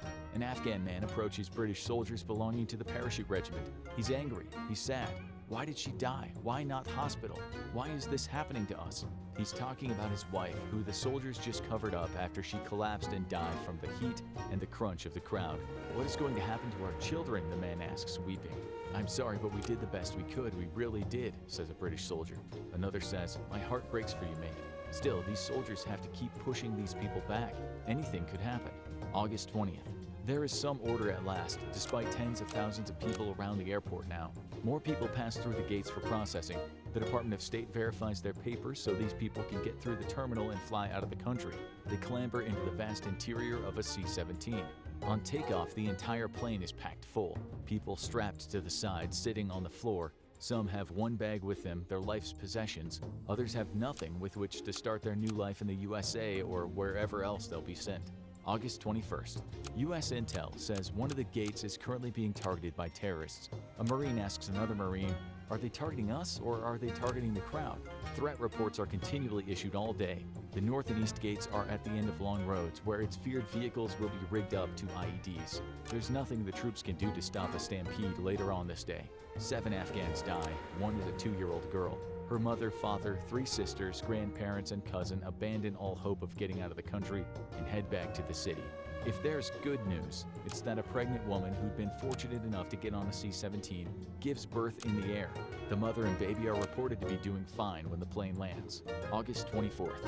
Both the Americans and the Taliban have received reports that ISIS is here and intends to attack imminently. They've heard this before, but the threat level is now higher. A car bomb is likely but not certain. Around 21,000 people have already been evacuated, including diplomats and workers from the US and other Western nations. The planes come and go all the time. Around 5,800 US military stay at the airport, plus close to 1,000 British troops. Afghanistan isn't finished with them yet. August 26th. The bomb threat is now at the highest level. ISIS is here. There's little doubt about it. A decision is made to stop processing people through the east and north gates, which leaves one gate open, the Abbey Gate. The crowd around the airport moves and is now concentrated around Abbey Gate. The UK Armed Forces Minister James Happy tells British news media there will be an imminent lethal attack. All Western nations with citizens in Kabul issue similar warnings. It's not a matter of if, but when. Joe Biden also warns that ISIS will attack, saying that these extremists are not just an enemy of the USA, but a sworn enemy of the Taliban. And then it happens. A huge explosion outside the gate tears through the crowd at 5:50 p.m. local time. The blast blows the head of a woman right off her shoulders. The head lands on the razor wire fence. Looking like something from medieval times. Carnage like I'd never seen before, a Marine will later say. His fellow Marines, a few good of them, are part of the carnage, lying dead, bleeding out, or coming around in a state of shock. 11 men and 2 women from the US military die in this attack. 170 Afghans die. Body parts are strewn everywhere. The dying lay on the floor, groaning. There's gunfire, but from whom? It's hard to tell. Later, it'll be said that some Marines panicked and opened fire on the crowd, possibly killing innocent civilians. It's utter chaos. Is ISIS shooting the Taliban, the Marines? Reports will later emerge that the Marines shot at ISIS men who opened fire, but autopsy reports will show that citizens died from gunshot wounds. It's unclear how it happened, but they were shot from a higher position. The confusion is indicative of the chaos. Parents and children lie dead on the floor. The sewage canal, the thick feces-filled water, is turning red. A mass of bodies are floating in it. A male body suddenly jerks up from the water, spitting out the filth from his lungs. He's been shot, but he's alive. His 3 brothers, who with him had all been hoping to get to the U.S., have been killed by the blast. The U.S. mourns 11 Marines, plus a soldier from the 8th Psychological Operations Group, and a Navy corpsman. Their families will later demand answers. How could this happen, they'll ask. The U.S. hasn't lost a service member in Afghanistan since 2020, and now this. Utter chaos and a lifetime of trauma for witnesses and families. 2 of the civilians dead are British dual nationals, one of them a child. Initial reports will say 28 Taliban deaths, but the Taliban will not give the exact number. 150 people have been injured, including 28 Americans. August 27th. A wider perimeter is now established. The tension is so severe it feels like it'll cause an earthquake. It's now been established that the bomber had worn an explosive vest, walked toward the canal where U.S. forces were checking passports, and blew himself up. According to a survivor, it was as if a giant had whipped the ground from underneath their feet. The British troops, who the press said were offered therapy after the withdrawal, were close by. They saw the Americans die. The grisly aftermath of the explosions, men and women they'd befriended, trusted, needed, not to mention the death of civilians who were in bits and pieces all around. There were rumors of a second explosion at a hotel not far away from the airport, but thankfully there's no bomb. Everyone is panicked, everyone is in shock. When will the next attack happen is all they can think of. Bodies, or what's left of them, are now wrapped up in sheets and laid in lines for families to collect. A young Hazara girl about 8 years old lifts off a sheet and faints. It's her mother. I feel very scared. I have no one, she says when she comes around. She was also injured in the explosion. She's now missing a hand. As she's being treated, a British soldier walks over to a reporter from the independent newspaper and says, "We'll look after her, don't worry. Do you know I've been in the army for 12 years and what's happening here is the worst I've ever experienced?" A younger British soldier then talks, saying, "I've never seen a dead body before. Joining the army, I expected to see people die, but not this. I didn't expect this." Many of their American friends will say the same thing later, that this withdrawal was an absolutely bloody, horrible catastrophe. An Afghan woman then speaks, acknowledging the chaos around her, but saying, "I don't know what I'll do if I get turned down. I can't live under the Taliban. That would be impossible. I would rather be dead." She then looks at a dead body close by and thinks about what she's just said, adding, "I didn't mean that. I don't want to die. Those poor people and their families. I wonder if people in the world outside realize what is happening here." For US and British soldiers alike, this is carnage. It's unbelievably distressing and stressful. Surely it could have been avoided, they think. Still, they have a job to do. More than ever, they study the crowd. Another bomb attack is expected. They could be next to be covered by a sheet. Just as they're speaking to reporters, someone screams, "Get down! Keep down!" Later in the day, the U.S. Air Force launches an airstrike against a vehicle suspected of carrying 3 ISIS members in Nangarhar province. 2 die. People the Pentagon call high-profile ISIS targets who had been planning another attack at the airport. Lives have possibly been saved. This is positive news, but the threat is still there. August 28th. The stench of rotting flesh is unbearable at the wall. The sewage canal is a soup of feces, urine, blood, and human viscera. At nighttime, dogs come to rip chunks from the rotting corpses. Hordes of them arrive, somehow able to detect a feast of human meat from a long way off. What kind of new horror is this, thinks a Marine, shaking his head in disbelief. August 29th. In November, the New York Times will write that the White House and the Pentagon will become the center of numerous investigations regarding the withdrawal from Afghanistan. One of the main reasons is what happens next. On this day, a Hellfire missile strikes a Toyota sedan in a densely populated neighborhood where families live and children run around. The military at first says that bombs were being loaded into the car, that this car had been at a safe house, and that there'd been an explosion nearby. They say they had no choice but to strike. But subsequent investigations and Freedom of Information requests prove this to be false. The military lied. The New York Times will later write, Mark A. Milley, the chairman of the Joint Chiefs of Staff, initially called the Kabul drone attack a righteous strike, but almost everything senior defense officials asserted in the hours, days, and weeks after it turned out to be false. The driver of the Toyota, Zimari Ahmadi, was said to be at the center of a terrorist plot. He actually worked for Nutrition and Education International, a California-based aid group, and had been loading water bottles into the car. Suddenly, he was in the sights of 6 Reaper drones. Unaware, of course, what was above him, he was blown almost into non-existence. It was later shown that just as the missile was launched, 3 little kids had just come to greet Ahmadi at the car. One second, they ran up to him in their excitement, and the next second, their bodies were vaporized. Others were killed nearby. The death toll was 7 children and 3 adults. The adults included 1 translator who worked for the U.S. military. The others had visas for America, having worked for international organizations. Could this withdrawal get any worse? Midnight contemplation. A U.S. Marine smoking a cigarette outside the barracks at the airport peers at the surrounding mountains that are silhouetted on the horizon. He shakes his head, thinking about the last 2 decades, about the last few days of carnage. He stares at those mountains and thinks about the foreign invaders of the past, who'd also regretted occupying Afghanistan. What a country, he says under his breath, while blowing out Marlboro smoke. He thinks about the British Empire's unfinest hour, the 1842 retreat from Kabul, when this mighty country, the most powerful nation on earth at the time, was embarrassed by Afghan tribesmen during the First Anglo-Afghan War. Around 16,500 people in the British column trying to retreat were either murdered, captured, or died from exposure. There was just one European military survivor. A British woman who survived the attack wrote in her diary, "The sight was dreadful, the smell of the blood sickening, and the corpses lay so thick it was impossible to look away from them. And it took some care to guide my horse so as to not tread upon their bodies." Britain avenged the slaughter, sending an army of retribution to Afghanistan. They crushed the Afghans, burning villages to the ground, massacring soldiers and families, but not before committing heinous acts on the women. After what was called the greatest military humiliation of the 19th century, the Brits got out of Afghanistan with blood on their hands. There would be a second, 1878 to 1880, and a third Afghan war in 1919 for the Brits. Each time the Brits realized what the Americans later realized, that tribal warriors, even if badly paid and badly armed, are a force to be reckoned with. At some point, they'll create untold havoc for the occupiers. The Soviets learned the same thing. Were we ever going to win here, thinks the Marine, squishing the cigarette butt beneath the sole of his boot. August 30th. The Afghan civilians are gone. The last American civilian to leave will be the acting ambassador Ross Wilson.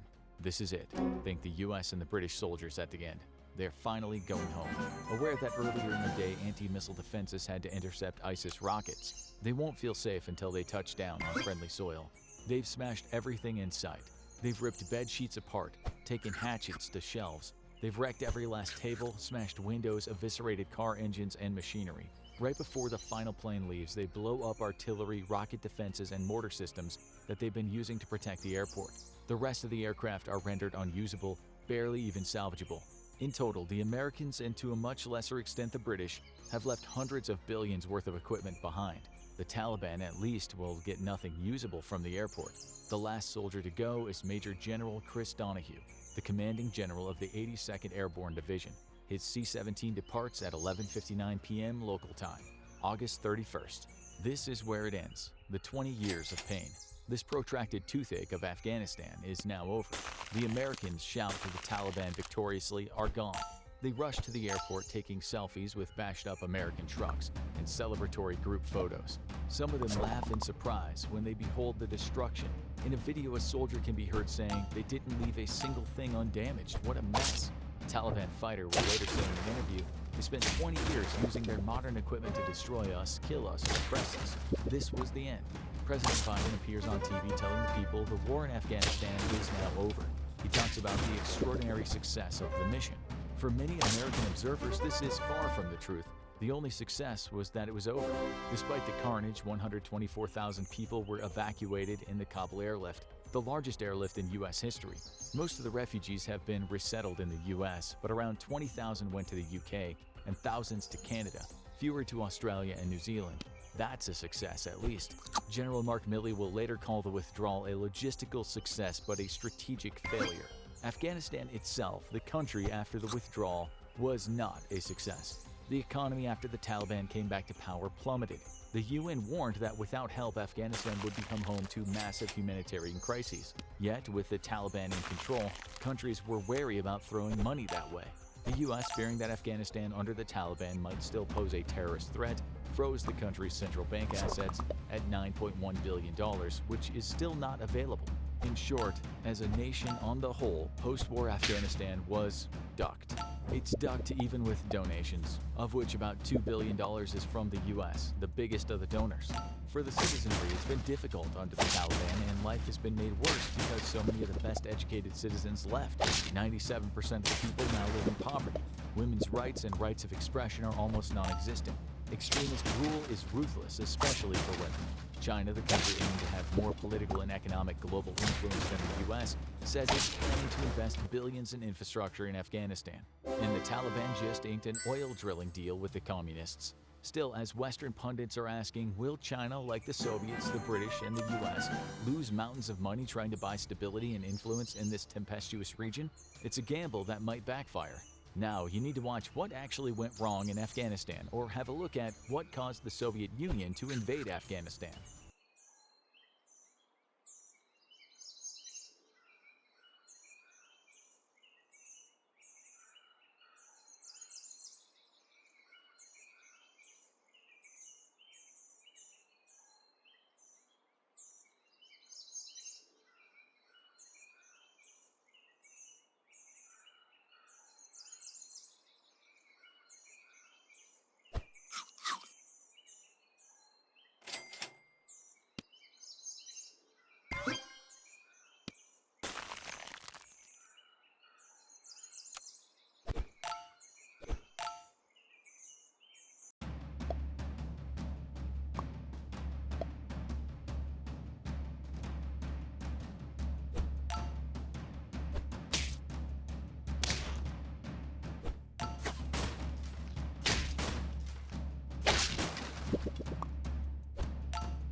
Antarctica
So we'd have to spend 2 supplies or a hull to move the ship off this space. Otherwise, I think we just go around in circles here. My hull is big. Robust. It's robust and strong, robust firm, hull. and strong and stable hull. So if you want to have a little bit of my hull, you can have a little But bit. you gotta ask nicely. Give me 30 minutes in the bar.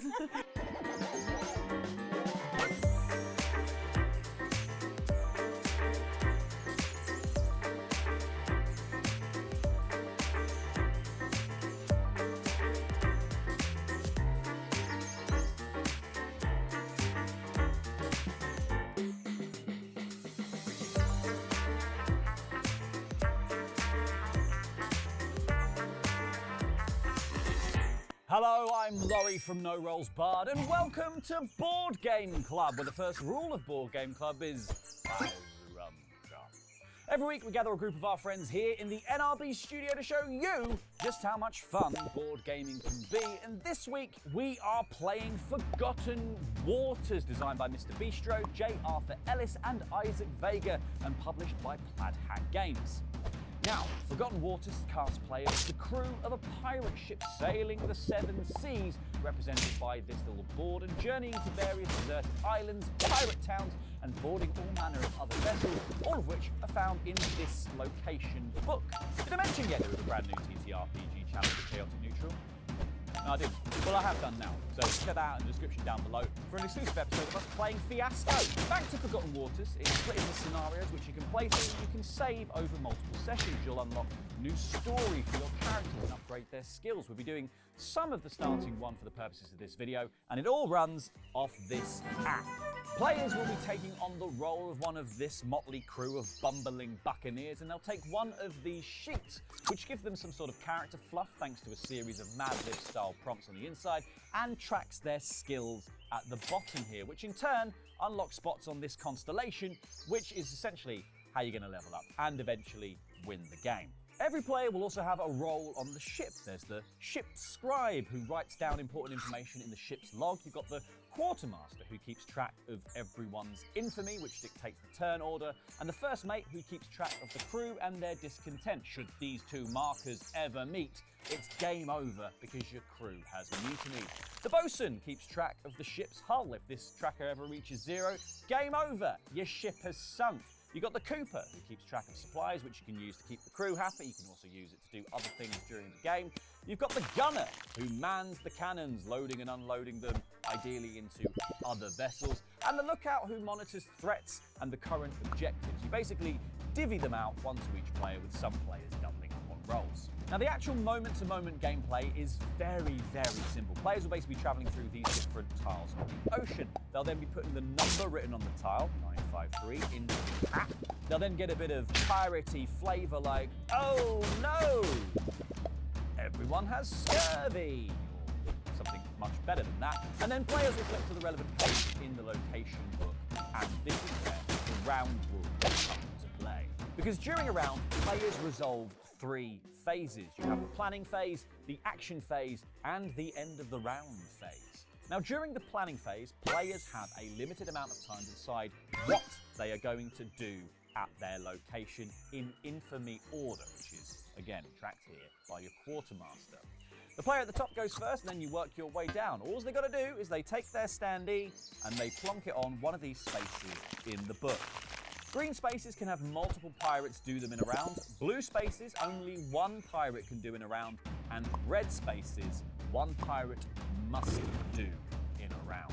Once everyone has decided what they're going to do, you resolve the actions working down this order. This is what's called the action phase. Now, some actions might see us inputting new numbers into the app to get the story, or adjusting our supplies, or our hull, or our crew, or finding treasure in this deck, which generally gets you bonus points to some of your skill checks, or generally doing a skill check, which has you roll your character's personal D12. You then add your ability score modifier from your character sheet, and then different results do different things, usually with a bit of story attached. It's all very, very easy to do, and it will always tell you exactly what you're supposed to be doing. It's idiot-proof.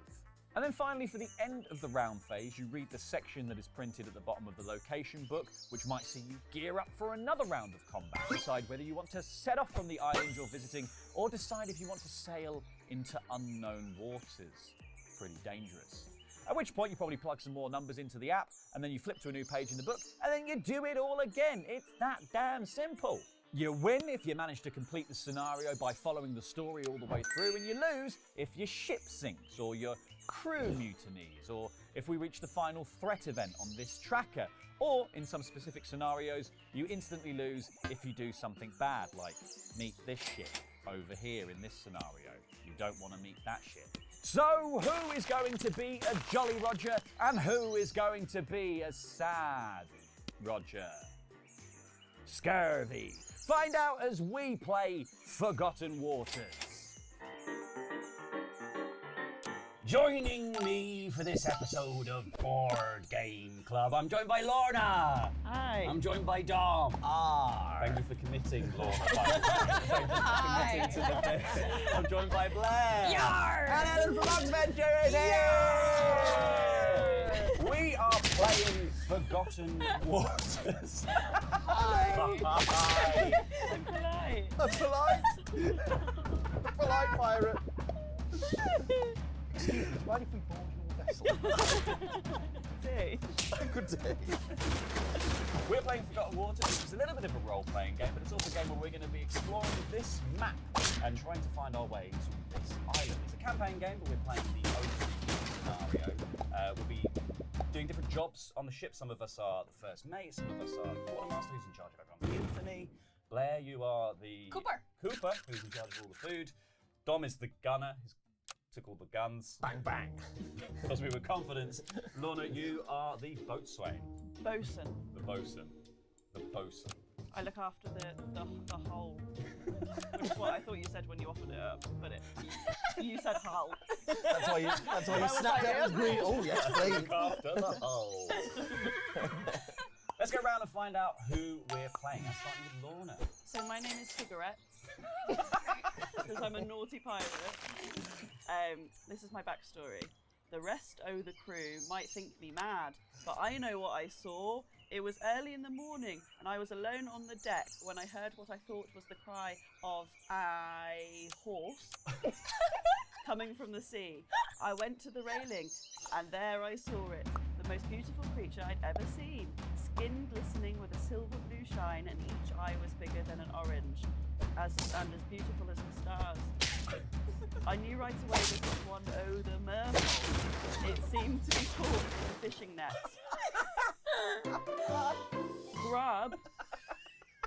Grub had left cast out, and the mer looked to be struggling to get free. But I've got more words that aren't on here. Oh no. Will they come up at another point? I imagine so. I quickly cut the fair creature from the net. They looked deeply into me eyes, then with a gracious smile and a peck on the cheek, they swam away. I was instantly smitten, and try as I might, I just can't shake them from my mind. I've tried. The only course of action is to follow my heart and do whatever it takes to locate my one true love. Not another NRB member with a thing for horses. Oh no. Oh God! Join the ranks. I am, obviously, Dr. Skullface, Great. Master Debater. I was the smart one in my family, and they scraped together enough coin to send me to Boise Boy Bo Brown Academy of Horse Esperanto, so as I could earn a degree in tyromancy, which is the divination of future by coagulation of cheese. But I refused. It wasn't that I didn't want an education, but I'm a born contrarian, so I argued they were better off giving it to Terry de Toulouse. The empty-headed wench who worked down at the Groggy Gecko. Oh my gosh. I get you for this. You'll have to catch us first, Terry. Sadly, they did just that, then told me to shove off. Unsure of what to do with myself, I decided to join my old friend, Cigarettes, who had just signed up with a pirate ship.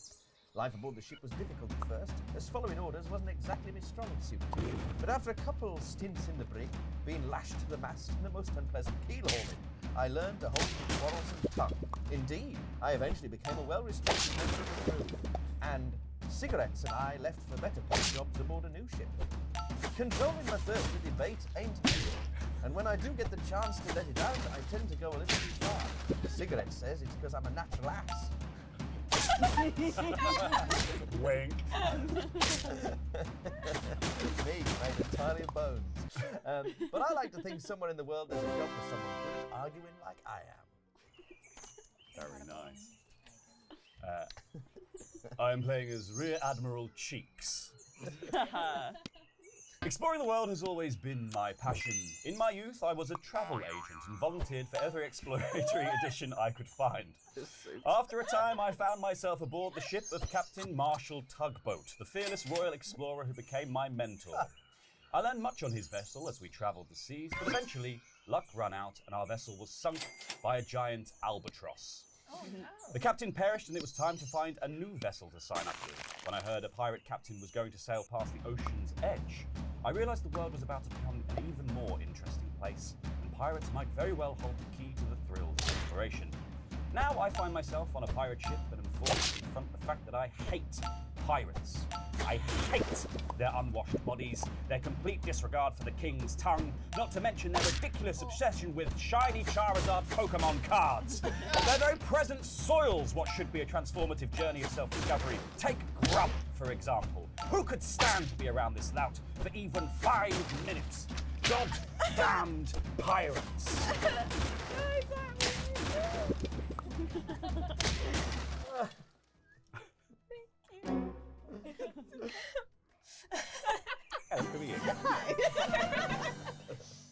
I am Rose from the Waves. Very good. Very good. A survivor pirate, so that's why, yeah. Hello, this is my backstory. The already chewed gum. That's what the royals called my homeland. Oh my god! It was a place of hard beauty, where warriors were born, living and dying by sword and axe. But despite their prowess, my people fell when Captain Gnarly Jack brought the Royal Navy to our shores. The royals used cat biscuits on my people for no reason other than they knew they could. In the end, no one survived. Except me, born again in the flaming ruin of all I knew and loved. So eat the My cat ship's biscuits. cat biscuit was dead. My modest barbarian home insurance. What is it? Sorry, my characters always have dead cats in their background. I'm really sorry. My modest barbarian home insurance business was bankrupted. My left hand was naught but a bloody stump after being cat biscuits by a royal soldier. They want me to turn it into an adjective. And I bellowed into the frozen night up at the uncaring stars that shine in the black sky, placed there by uncaring gods. Lost in a drifting world I no longer knew, I wandered for years until joining a pirate crew, married my martial prowess. Now I am the last survivor of the already chewed gum, and I will see that Captain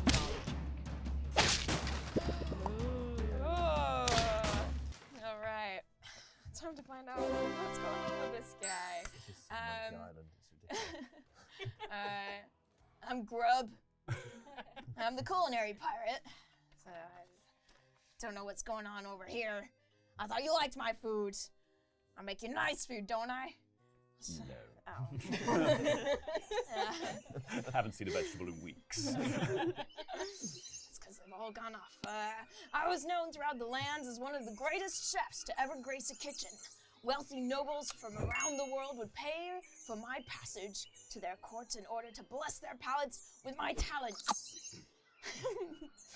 From my smoked scallop and olive pate to my onion and ox heart fricassee. I don't think that's how you say that word.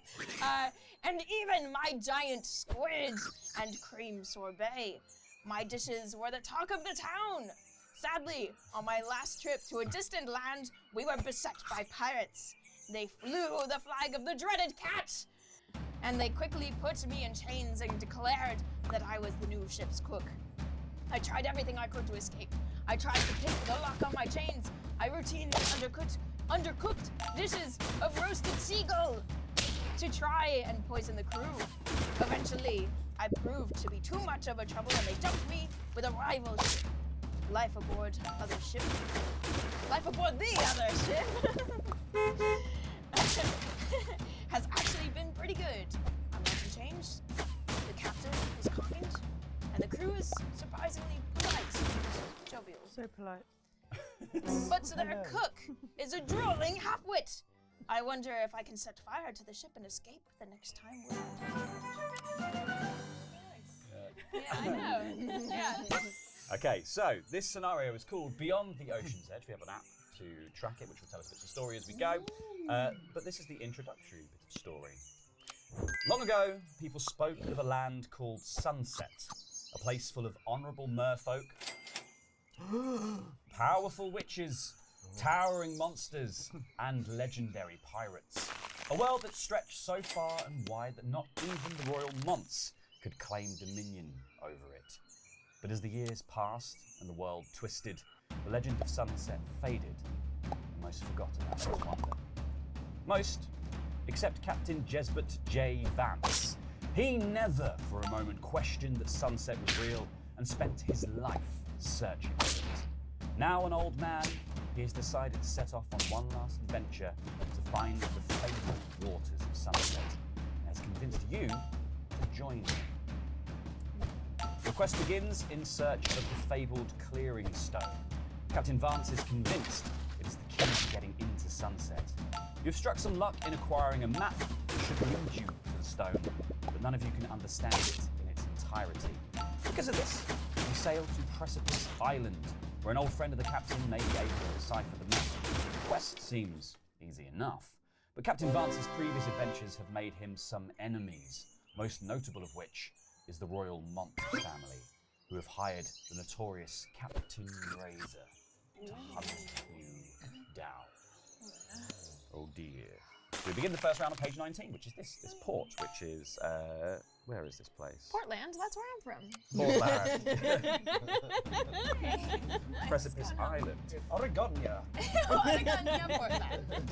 So what we're going to do is, we don't do it now, but we're going to do it in a second. Because you are the bosun, you are in charge of the timer. So look at me. Here's your iPad. Okay. But we're not going to, we're not going to, that's the crew manifest. iPad? No. The iPad. It's not healthy. So what we do when we reach a destination, we're going to sail throughout the game, discover new locations, visit them, flip through different pages of the book, and do stuff there. What we're going to do when we're in a location is we have time on the timer, which is not activated now, but it's 4 seconds for this one, to basically choose what we're going to do while we're at this place. In these ranked things, you can have green ones, which a multiple number of people can do. When they're there, you can do blue ones, which only one person on the crew can do, and there are red ones, which somebody has to do. They're crucial to the mission. We do them in infamy order, which is Ellen's job as the quartermaster. So should we find out what the infamy order Yeah, is? so we have our tokens here. Should we go from lowest to highest? Okay. So sadly, at the bottom we have. Oh. I'm sorry. I'm How sorry, can I not Bud. be infamous? I've got a skull for a face. It's pretty regular, pretty normal around these pretty parts. normal as pirates go. Well, as the debating skills need to come up again, I think. Next one. No! Oh, I'm so sorry. It's Grub. So sorry, I've Grub. only been a pirate for like a month, so. Yeah. Okay. Third is. We have Is that me? cigarettes. Cigarettes. And then second is. Oh, the first mate, second in infamy. Outrageous! I promise I didn't look. Incredible. I think it's great. Yeah, Ellen shuffled it. Great shuffle. Do you know what? You get invited on the show, and the first thing you do is cheat. It's like, Okay. watch the videos or something. Yep. So what we're going to do is we're going to start the timer in a second, and then everyone has to, in that time, in infamy order, place their standee on this book on one of these things. Obviously, blue ones only one person can do. Green ones multiple people can do. You get a kind of idea of what might happen by these little symbols, but we will read them out as we go once we've The time is up. The issue is, if we don't manage to all place our standees in that 40 seconds, we gain some discontent on this little first mate tracker here. If this little sword token ever reaches this little pirate face token, we lose the game. A couple of other ways we can lose the game. If our ship's hull ever reaches 0, we can lose the game. I believe if we ever run out of supplies, we can also lose the game. And in this specific scenario, there is another way to lose the game. We are trying to get to this location here, 963. If we ever end up having to read the entry to this ship here, we also lose the game. So, have a quick look in infantry order. Think about what you might want to do. How does it relate to the star? The star is this, or we could. Star is probably your constellation. Right. So if you bury treasure, you can bury the treasure from your hand. We all have a bit of treasure, which we might as well talk about in a second. But you can bury treasure, which means you can't use it again, but you gain one of your constellation things. Right. And your constellation is how you personally win the game. By filling out 4 of your bits of constellation at different points throughout the scenario, we will be asked to fill them out, and they will change bits about our character. If you get 4 of them, you get a good ending. And the other way to get them is by doing these jobs. Yes, exactly. So you'll gain, you will gain points in that, and then if you fill in one with a star, you get to fill in a bit of your constellation. Great. So Can having you a run think us about that. through really quickly, like the different symbols? Absolutely. So in the market, you can gain swagger. Important for a pirate. We can seemingly gain supplies as well. You can gain a reroll. There's treasure, there's danger, and there's also mystery. At the abandoned houses, so you can gain 1 exploration, you can gain a reroll, you can gain treasure or mystery. In this one, you can gain brawn. We can adjust the content of the crew track or mystery. Psychic shanty, so it's pure mystery. Danger, something to do with the ship, probably a paraffin hull. Supplies, navigation, which is you can find out where it's quite dangerous to move along here without necessarily cover, as we're all face down at the moment. Or treasure. Mystery in the captain's mission, and burying treasure gains you part of your constellation. So, Lorna, do you want to start off the timer? Yar. Yar.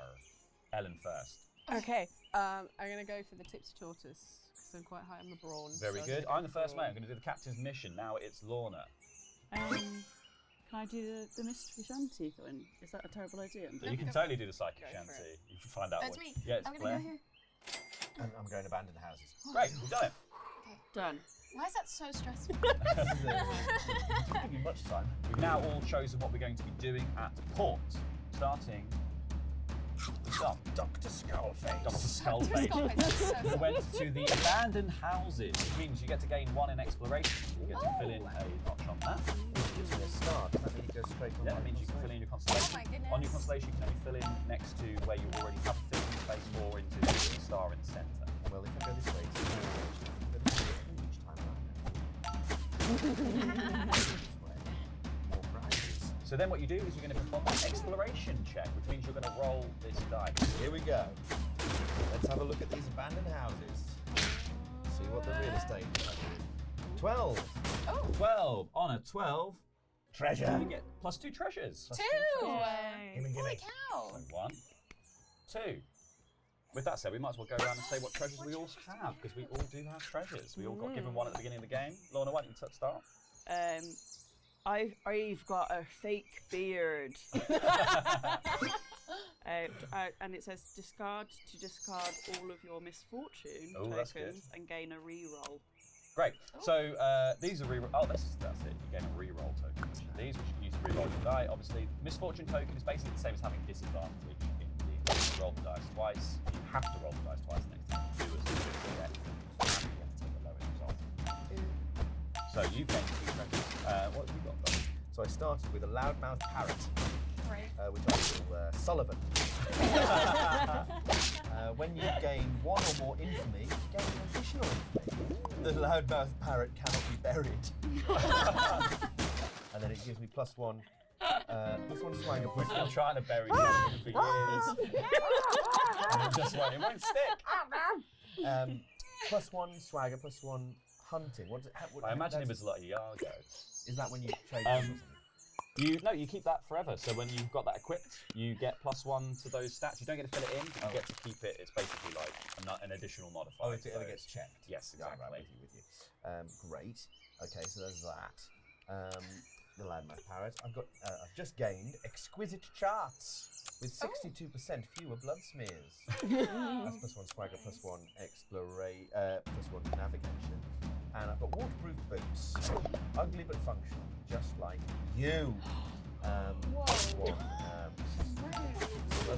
So rude. I thought we were polite pirates. Not me. Not you. I need to get my rep up. This is it. He's forcing debates wherever it's happening. Yeah. You disagree with me? Debate me. Debate me in the comments. Do it. Don't ask them to do that. They will do that. I only have one bit of treasure, but I've got a stunt dog. When I'm performing a skill check, I can add 1 to my result. What's your stunt dog's name? Sparky. Sparky. Can I clarify what a stunt dog is like on Britain's Got Talent, how they have the dancing dog? Yeah, That's what I'm imagining. Yeah, it's a crafts thing. I think I'm sort of trying to get together a pirate front.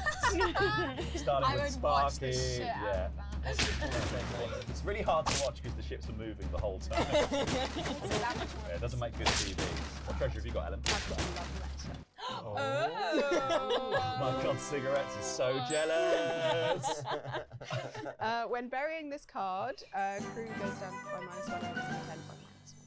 So I can basically bring those both down. Yeah, that's good. Interesting. Okay. I've got a fake gun. You weren't allowed a real one. That was a real one. When you gain 1 or more aim, you may steal a treasure from another player. Give me your treasure.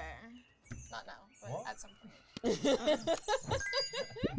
That's a fake gun. You just told us it's a fake gun. Work on You me. don't know. that. You don't know. You haven't got I eyes could in those swap it out with a sockets, real bruv. one. You don't know. Their infamy's higher than yours. Yeah. Fear me. Infamous for carrying around a fake gun. Yeah. So scary. All right. Okay, Rose from the Waves, you are at the Tipsy Tortoise, and you get to intimidate the barkeep. We get crew +1, so we go up to 10, which is Whoa. very good.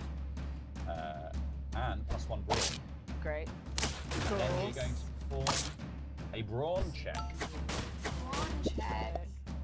You know what? I really like that. I failed these. Oh no. All right. 8. 8. Okay, no. Plus your brawn, so you've Plus got my 1 modifier in brawn, 1 so in you've got brawn. 9, okay.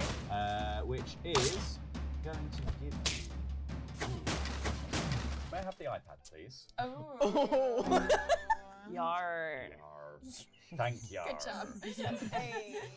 They're 3. learning. It's good to be supportive. To have those treats. Thank you. Okay, so Good cigarette. good cigarettes. I want you to answer some questions for me. You growl at the barkeep. Oh, that's you. I'm intimidated. Sorry, I'm Sure, she says. The answer to each of them is no.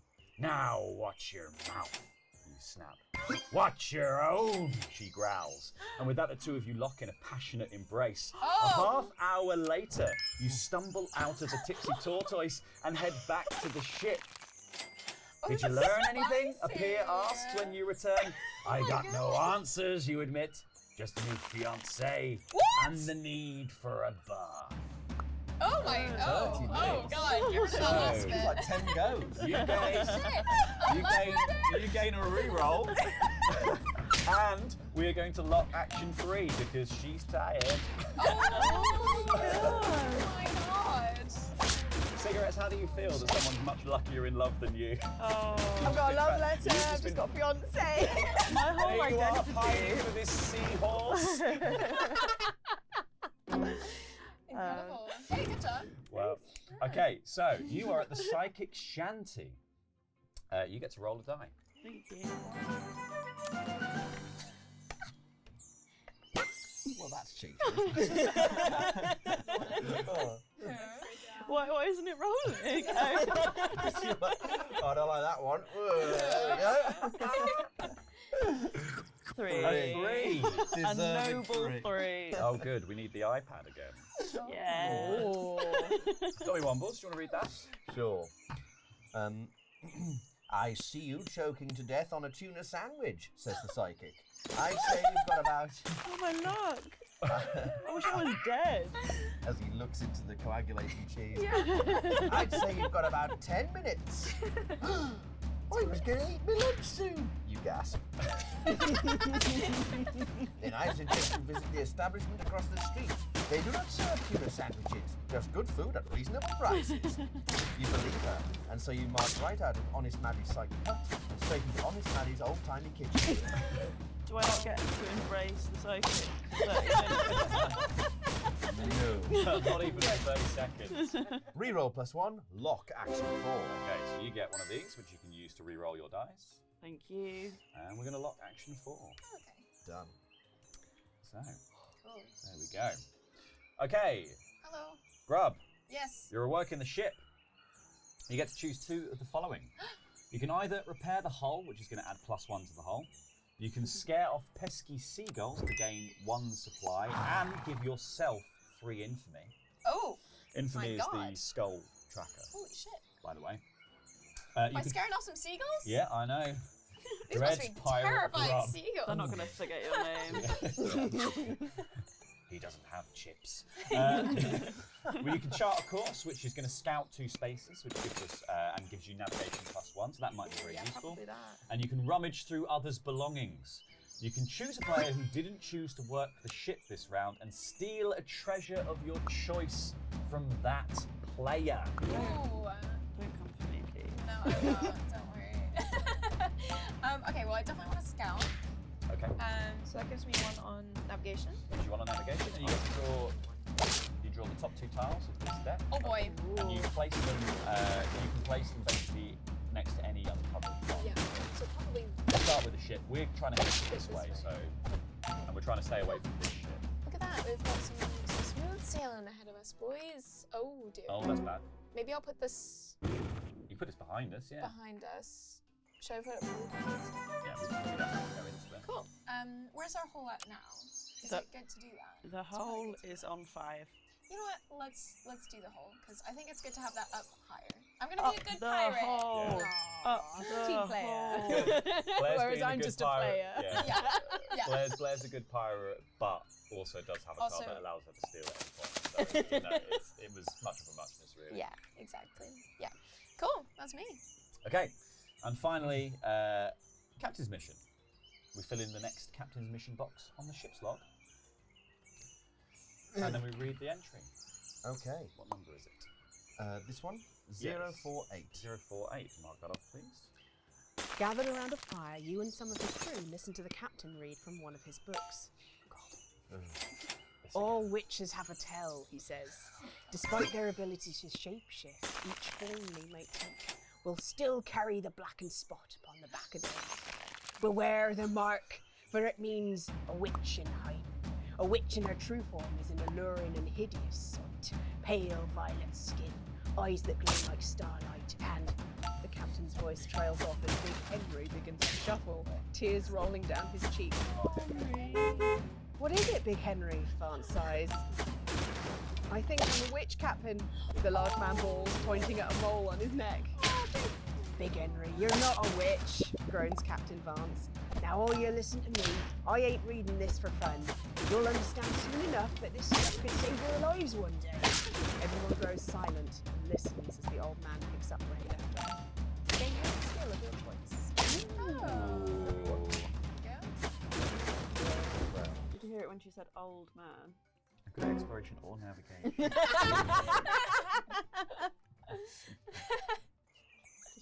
Just repeat.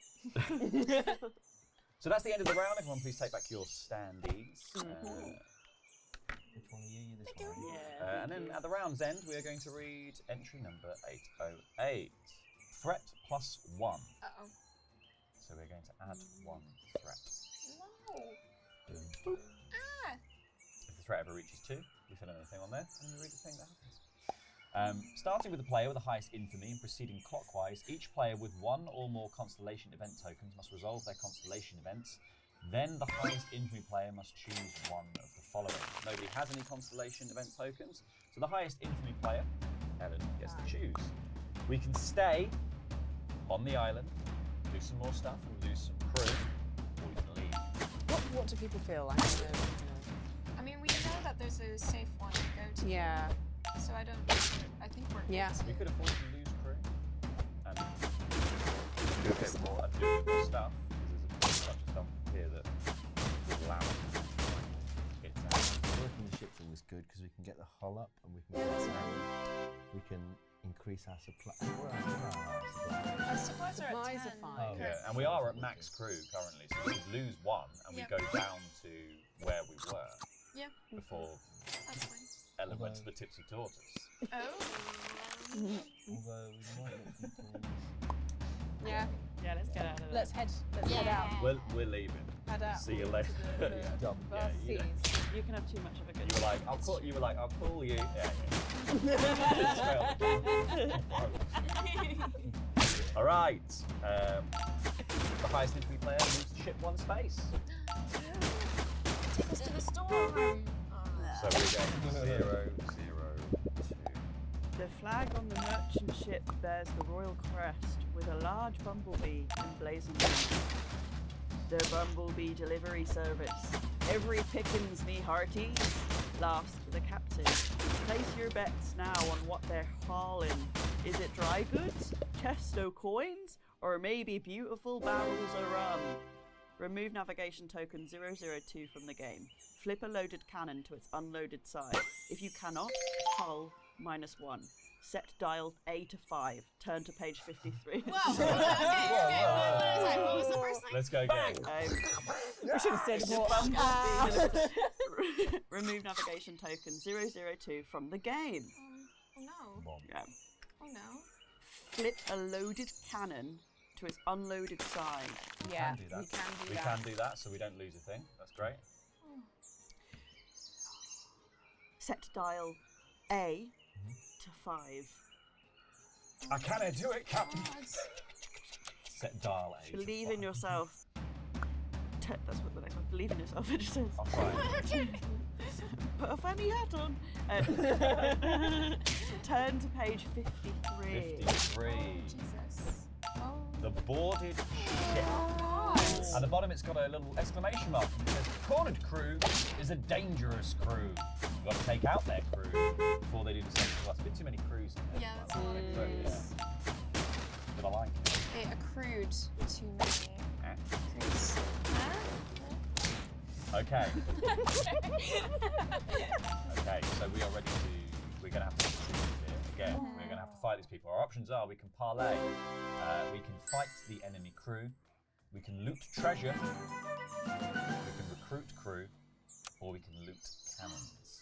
Okay, let's start the timer and let's choose what we're going to do. Okay. Starting with Ellen. Okay. I'm gonna go for Nice. cannons. Okay, I'm going to loot some treasure. Okay. Is it me? Nope. Lauren. I want to fight someone. This Fight one. the crew. Yeah. Dom. Green is anyone, right? Oh, no, Yeah. sorry, it's Blair first and then Dom. And then green, you have multiple people. Fight. Fighting. Okay, Okay, No one good. chose Stop the parlay. No one chose parlay. Yeah. We ain't here to make friends No. with bumblebee keepers. I just want to recruit. I want to punch Bumblebee. Want to punch a bumblebee. All right, here we go. We are going to, first of all, fight the crew.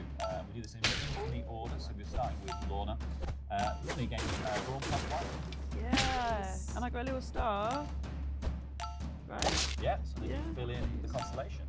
Let's go. Cool. And then perform a brawn check. So you're just going to roll your die, your yellow tray, and add your brawn modifier. 3 again. Good old 3. +1. 4. Okay. So for that, we get crew -1. Oh. Or you could use your reroll. No. We've lost little Steve. We've lost Yeah. oh, Big Henry's best friend. No. Steve, they were such a team. Dom, you're also going to gain +1 brawn. Yes, lovely. Strong. And you roll the same thing. 4. 4. We're going to lose 1 crew. Yeah, Oh, get no. rid of Big God. Henry. Uh-oh. Why did we we sent in someone. We sent in somebody who's already dead to fight and wants to debate. Yeah, and somebody who's just looking over the side to check if there's a sexy horse down there. Put down your gun and debate me, sir. Okay, well I am going to lose some treasure, which means I'm going to gain 1 in hunting. Which means I also get to fill in a thing. And I get to fill in a population. That's going to get that. Pretty good. And then I get to roll. Oh no. If action 2 is first by 1. Oh good. So because you both chose to fight, I get to loot. That's great. Oh, awesome. Perfect. So, hunting check. I've also rolled a 4. That's incredible. But I have gained treasure from that, so that's pretty good. Oh my god, this is perfect. I have a golden dog bone. Sparky, our luck is turning. Oh, If you bury this card while the stunt dog treasure is in play, treat it as burying 2 treasures. Oh, that's awesome. Question Lorna. Yeah. When do you get to bury the treasure? You can bury that as a specific action. So we could have buried treasure as an action on the last place we were at. It was usually when you're on land, yeah. Like the last option 7 on the last one was bury treasure. I understand. And you gain 1 constant. You get to fill in bits of constellation burying it. Amazing. Blair, you are recruiting the crew. Swagger +1. Oh yeah. Nice. And then if action 2 is chosen by 1 or more players this round, you get to perform a swagger check. Oh. Okay, here we go. That is a 6. A 6 +2 crew. Oh. Bam, Beautiful. bam. Yay. Yeah, so No problem. we watched little Stephen get cut down, and then we just immediately turned to the guy who did it and be like, we've actually got space for you. All right, that worked out really well. And then finally, Ellen, you're going to loot some cannons. You get aim +1. Yeah. And then if action 2 is chosen by 1 or more players this round, choose 2 of the following. You can steal gunpowder, which gives us +1 supply. Have supplies. Steal cannon parts, which allows us to upgrade a cannon by 1 level. Steal a small cannon, gain 1 loaded level 1. Steal a big cannon, we get to read an entry in the book.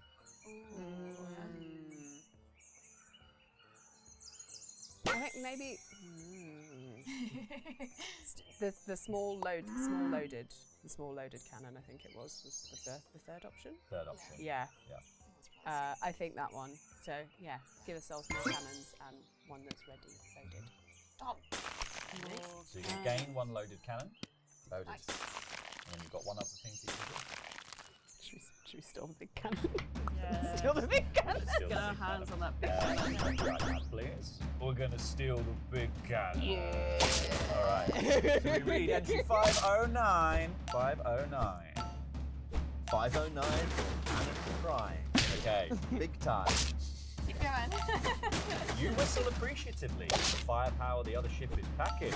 Thank the gods they didn't shoot any better, stupid beekeepers. Perform a brawn check.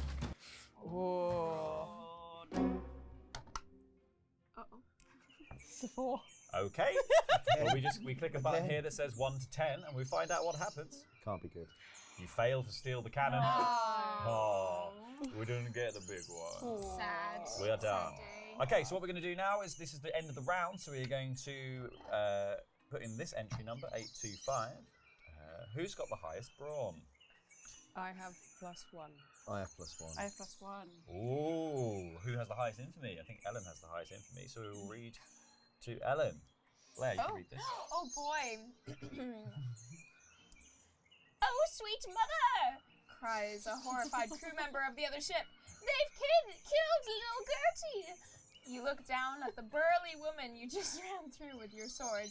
I love you all, she gasps. Be true to each other.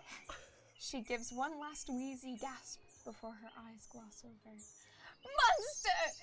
Cries another member, not another crew mother. How many of them are there? Do you know what? You're all a bunch of crew mothers. It's Take Your Mother to Sea Day. Monster!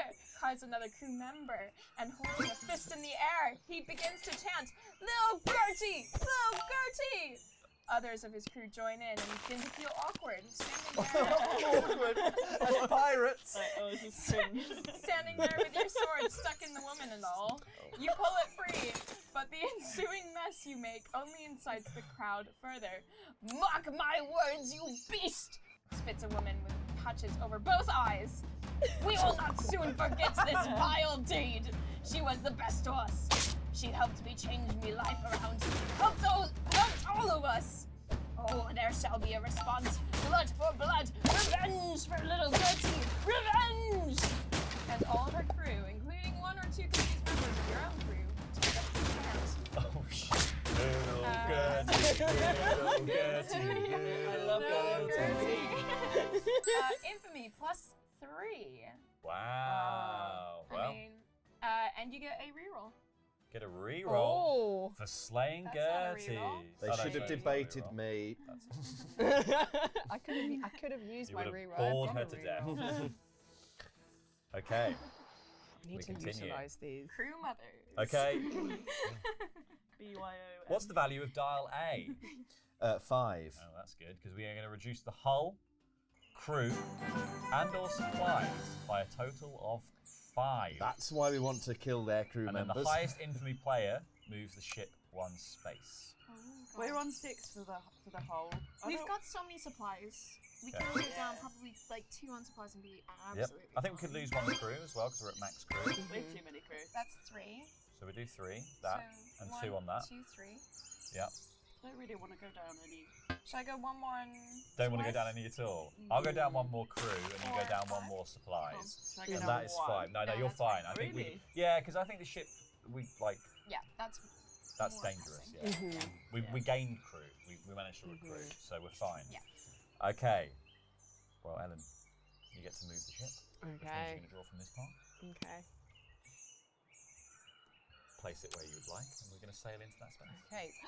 Oh! Smooth sailing. The last smooth sailing was the Bumblebee Yeah, that's people. true.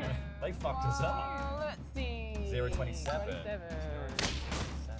Yeah. Okay, it's a crossroads called Parr's Whiskey. Okay. Read the following to the player with the highest aim. The highest aim. Oh, I've got 1. You've got 1 in aim. That does make you the highest in aim, I believe. Really? Yeah. Wow. Highest infamy, highest brawn, highest aim. absolutely no. And you get the snogging. Yeah, and the snog. Well, that's no wonder. Ellen don't miss. She's only a 1 on it. Calm down.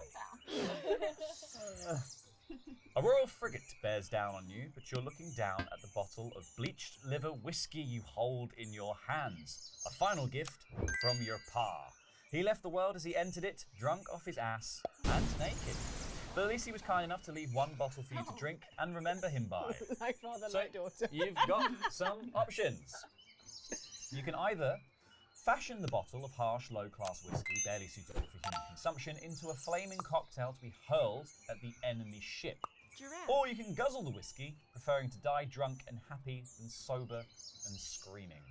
I'm gonna. You can do it. I'm gonna throw it. You can throw it. Okay, so we're going to fashion a Molotov. Yeah. Okay. Every eye on the ship stares at you in wonder. Screams of burning sailors assault your ears, and you watch the frigate burn into the water in its entirety. A howling vortex of death. How big is this bomb?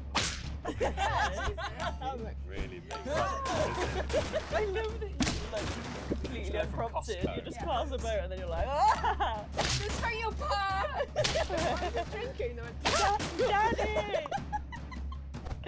Matey, gasps Captain Wonderment.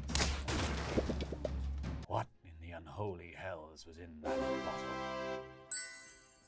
drunk father's love, you answer. Remove navigation token 027 from the Oh my game, God. and we get you get aim +1. Hey! Oh, I get a star. Great. Cool. Discontent -1. Very good. Wow. And we turn to page 7. We're doing great. We're going to do Thank you. this. Oh, amazing. We're going to do this. Thank you. There you are. There you go. Go to page 7. Why haven't you smashed any boats yet? Come on. I'm too busy Come on, moping cigarettes. over my horse. No. Calm down, Admiral Cheeks. And then we check the threat. Our threat is fine. If we had 2 threat tokens here on this board, we would add to the threat thing on the ship's log. The threat thing. And we would read the entry. Threat tracker. We are now EPSC, which says staying at sea with a lot of wear and tear on the hull.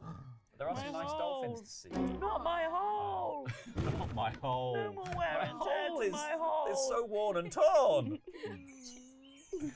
All right. So in this scenario, there are red boxes for the first time in the game. What that means is somebody has to do these when we are deciding what we're going to do now. So somebody is going to have to do number 7, which is sail, and somebody is going to have to feed this hungry crew.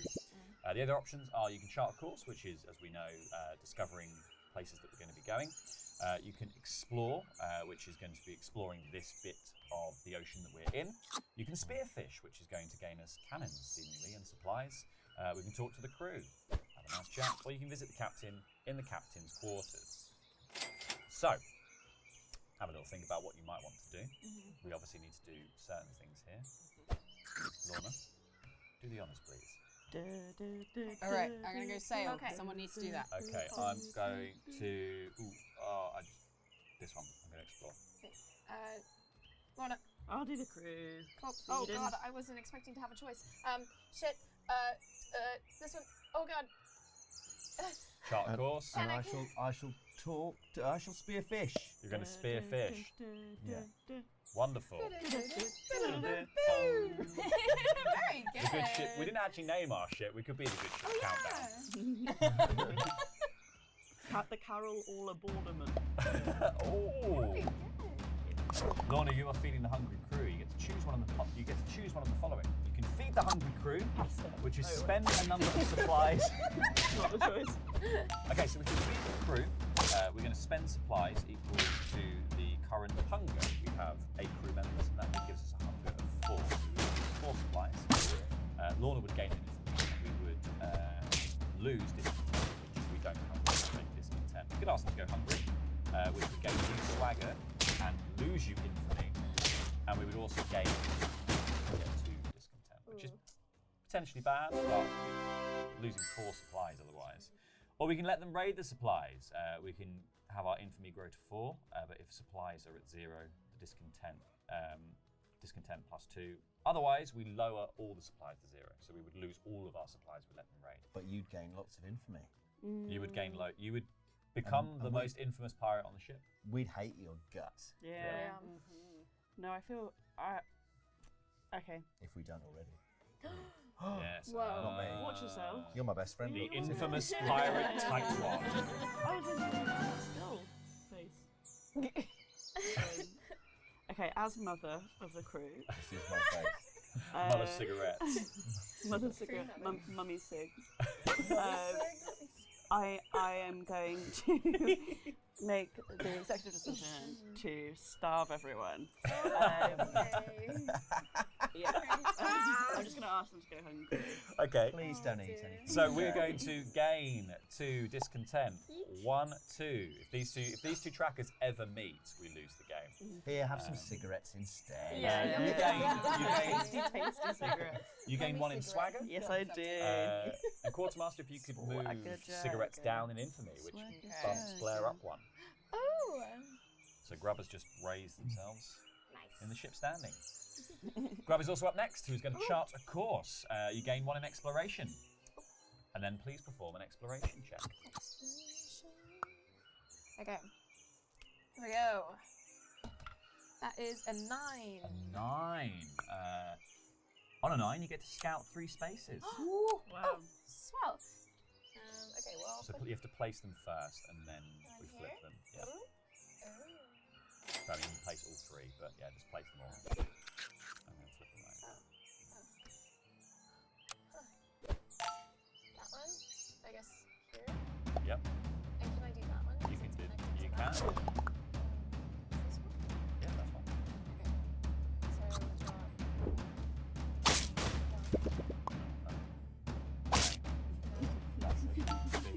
big ship. Big ship. Yep. Big imposing ship with an exclamation mark and fog. Right. The Hellship Island. That's good. Cool. Well, that makes your decision of where we're sailing tricky. Yep, sorry. Does it have to be on something that has a thing on it? No, we can also go blindly. Okay. When we go blindly, we just draw a token and we flip it over, so we don't know. So it's a bit of a risk. Meanwhile, I'm going to explore. I get to choose 2 of the following. I can fight a walrus, Whoa! Fight a walrus. which will gain me infamy. I choose pistols. Famous walrus killer. I can hunt for treasure. I can set some traps, perform a hunting check on a result of 10+, re-entry 225, or I can search the sunken ship. Now, what do I want to do? I think I'm gonna fight a walrus. Yeah. Fight that walrus. The walrus will be played by Tusk. it'll be played by Tusk. Justin Long in this situation. Tusk, Yeah. So I gain +1 in brawn and I gain 3 infamy. So I become the most infamous Holy cow. pirate on the ship. Oh my gosh. Did you hear about him? He killed that walrus. I was like, Fisticuffs. I think I'm going to fight a walrus. I think It's my favourite. Yeah. I'm going to fight a walrus. Yeah. Imagine slapping a walrus, the sound. It'd be really So good. Yeah. It'd be like sort of hitting a gammon at Sainsbury's, like it's that With same another sort of gammon. Like, All right. The other thing I'm going to do is search the sunken ship. Having punched a walrus, I feel it's now safe to go in the water. For I am the king of the waves. Did you win? Apparently so. Wow. Doesn't say that I didn't. That's impressive. So we're going to read entry 226. Not if you want to read that. You discover an old ship on the seabed, none other than the Piercing Door. It was the ship of Annabel Malt, lost daughter of the king. You dive deep and luckily you find her quarters near the great cabin. The girl's skeleton lies on her bed. But more pleasant are the 2 chests that sit nearby. You will only be able to return with 1. Do you take the chest covered in strange symbols, or take the chest with the image of a large jewel carved into its lid? Oh, it seems like such an obvious Oh, it choice. seems really like, does. but I kind of want the Eldritch one. I want the Eldritch one, please. I want the one with the strange The symbols. strange symbols. You choose the one with the strange symbols. The chest contains several journals that are in a miraculously good condition, thanks to the airtight seal. Seal is in like stamp, not like. Yeah, not as it. One of the walrus's friends has come for revenge. I'll take you all. I'll win, I'm airtight. I'm an airtight seal. Airtight seal. You find one curious passage. Father doesn't approve of my trips to Sunset, saying I undo the work of our family, which began centuries ago. But I say he's a fool. He fails to understand the knowledge that can be gained. Bad luck, very clear, when shown your book. I tell you what, I'll trade that book for some o' my loot. I'm gonna learn to read one day, so that book will really come in handy. You eagerly agree. Re-roll Token. 1. Yeah. Nice. Token. Yeah. That's the one. And then treasure +1. Token Whoa. +1. Yeah. And then lock. Action 3. Okay. Unfortunately, nobody can find me. Sad crap. But I got a Sacco gunpowder. I can discard to gain aim +1 or surprise +2. Oh, that's nice. That's good. Yeah. A note: you can't have more than 4 active treasure cards. Yep. So you would have to bury some, or if you gain a new one, you can swap them out and discard away. Oh, mine are fantastic then, because they're just giving passive. Yeah, yours are great. bonuses. Yeah, yeah. Meanwhile, I've just got this dog bone I'm waiting to bury, but I'll bury it at sea. Even Sullivan the Parrot's good. Dom, you're going spearfishing. So you get aim +1. Very good. Aim +1. So, if I'm right, so I get +1 because of that. But I also get +1 because of my treasure, right? You certainly do. Oh. You get +2 to this roll. That's a 7. A 7. Supplies +1. Oh, it could have been worse. Could have been a lot better. Yeah, because you could have speared some treasure there. Yeah. And you could have speared some infamy. You could have slapped a walrus. You could have slapped a walrus. If only. If That only. sounds like such a So we gain supplies? Yeah. Very nice. Slapping the wall. And finally, we are going to sail. You gain 1 navigation. Great. You then get to perform. I get to take a little exclamation mark token. Oh, constellation token. Yes. All right. And then you get to make a navigation roll. Okay. 8 + 1, 9. 9. Infamy +1. Oh, you're back. Back to it. Back to it. Sorry. God damn it! I punched that walrus for nothing! You senseless violence! You spend too much time in your room slapping your walrus. And reading my book. Thank you. So, you may spend supplies and/or hull to move the ship. For every 2 supplies / hull spent, move the ship 1 space. So we'd have to spend 2 supplies or a hull to move the ship off this space. Otherwise, I think we just go around in circles here. Oh, I don't want to risk. We've got a way of So getting we supplies back. Yeah. So we could. I mean, the thing is, we could stay for 1 more turn and do some more of these things, like visit the captain's quarters, feed the crew, whatever. But again, if we feed the crew, we should just buy. We can't keep asking them to go hungry, so maybe just moving on. My hole is big. Robust. Very robust hole. Hole. So if you want to have a little bit of my hole, you can have a little But you gotta ask nicely. Give me 30 minutes in the bar.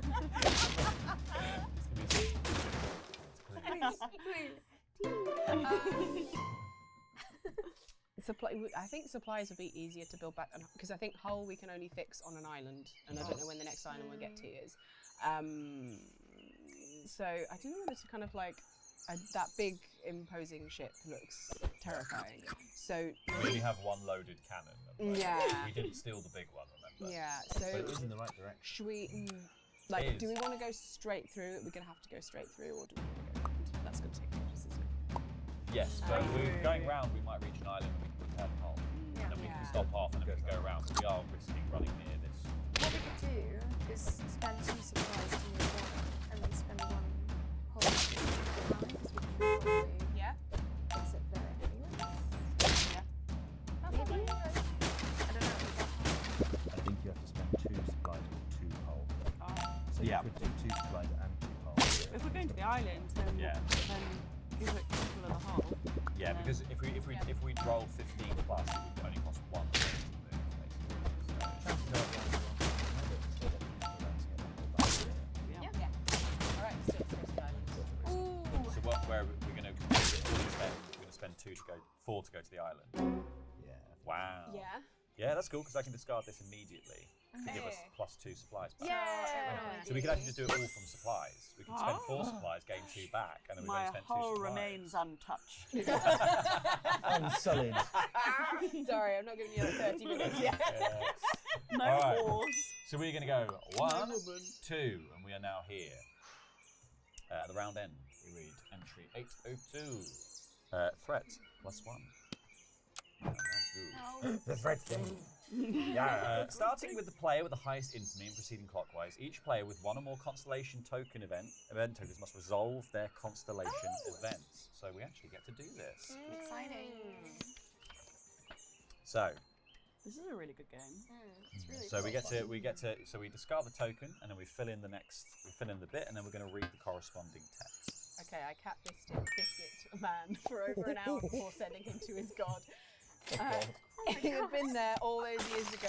Maybe it didn't matter that he didn't pull the trigger or give the order. Maybe what matters is that he didn't do anything to stop it.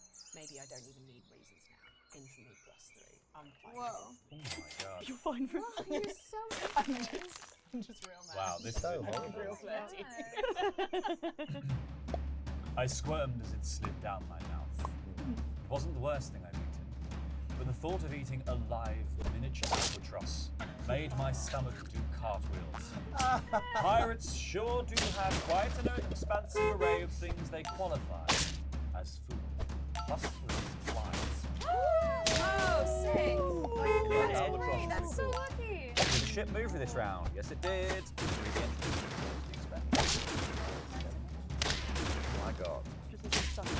This is great. Okay, here we go. We're going to take these off, and I will tell you some more about it in a second. Da-da-da-da. Put this over here. Okay, we get threat +1. Very cool. Return all revealed navigation tokens face down to the pile. We're going to turn to page 37. Oh no. Is it like a... The forest. We check the threat. We do have threat. Yeah, we That's have a not lot good. of So thread. we're gonna check the box on that. Oh no. This one. Yep. Read entry 7. Read entry 791. The threat thing demands it. 791. The dreaded threat thing. This is for you. This is absolutely for you. A sickly looking parrot crashes onto the deck. Wait, it might be bastard. The crew gathers around it, thinking it is surely a bastard. Sorry, that it is surely dead. Poor little blighter, blubbers sad Sally. Stop your weeping, Captain Vance chuckles as he pushes over the side. This here is the old parrot Flapjack, and believe me, he will outlive us all. What is it, me boy? Flapjack jumps to life, rustling the sad patch of feathers on his back. Razor on the move! The parrot squawks. Razor coming for you! Coming for you all! The crew gasps, fearing what Captain Razor would do if he found them. Best get moving then, Captain Vance shouts. Discontent is one. Oh, good. Yeah. Move special location token 962 one space towards the ship. No. Are the ship and special location token 962 on the same space? No. Remove all threat from the threat thing. Dun, dun, dun, dun, dun, dun. Threat thing Oh my clear. god. Done. Okay. There we are. Wonderful. So we have reached the forest. It looks lovely. Nice. Okay. We need to fuck off Can that way. Can we just hide? Or we can run this way. I don't Can know. we just hide in the forest? We've redone. We don't have Yeah, the exactly. big We've scary reshuffled. shit. Yeah, this is shit, quite good. So, We can get the whole up to top. Supplies. Awesome. There's so much we can do here. We can stay here forever. We can bury the treasure. We can start. This is what I'm thinking. Yeah. We don't need to be pirates. Just pirates, apparently. We can eat all the birds. Yeah, Well, I it's guess time we to decide. shit. So we can go to the forest shack, search the forest, we can gather food, we can rest, we can work the ship. Resting gives you minus discontent, that's good. We can work the ship, obviously, and patch it up. We can do a captain's mission, or we can bury some treasure. Oh, that one. Are you ready? 3, 2, 1. I'm gonna wait. I'm burying treasure. Okay, I'm gonna go gather food. Lorna. Lorna? Lorna. And I'll work the ship as well. Wonderful. All decided. Stop the timer. Stop the timer.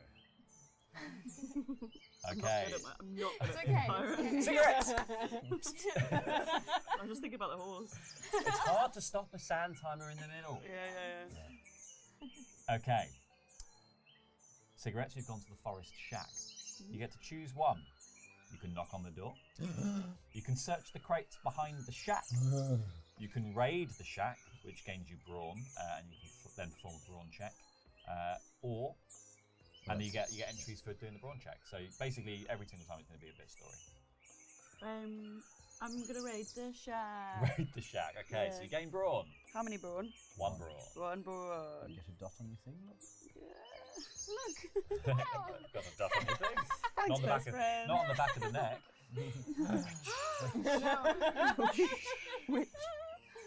Just hear Big Henry. Alrighty then, this is for you. You're going to do a brawn check. Oh dear. Oh no. Plus what? 1 plus 1 No, plus 2. Plus Three. 2. is 3. Okay, great. That's still not over No. the 14 you need to roll to probably get the good ending. Yeah, and I think that's probably divided into But we're good going to and find bad. out with this. You lead several crew to the shack where you bravely kick open the door. Aside from some rotting furniture, the only inhabitants live in the large rainbow jacket hive in the floor.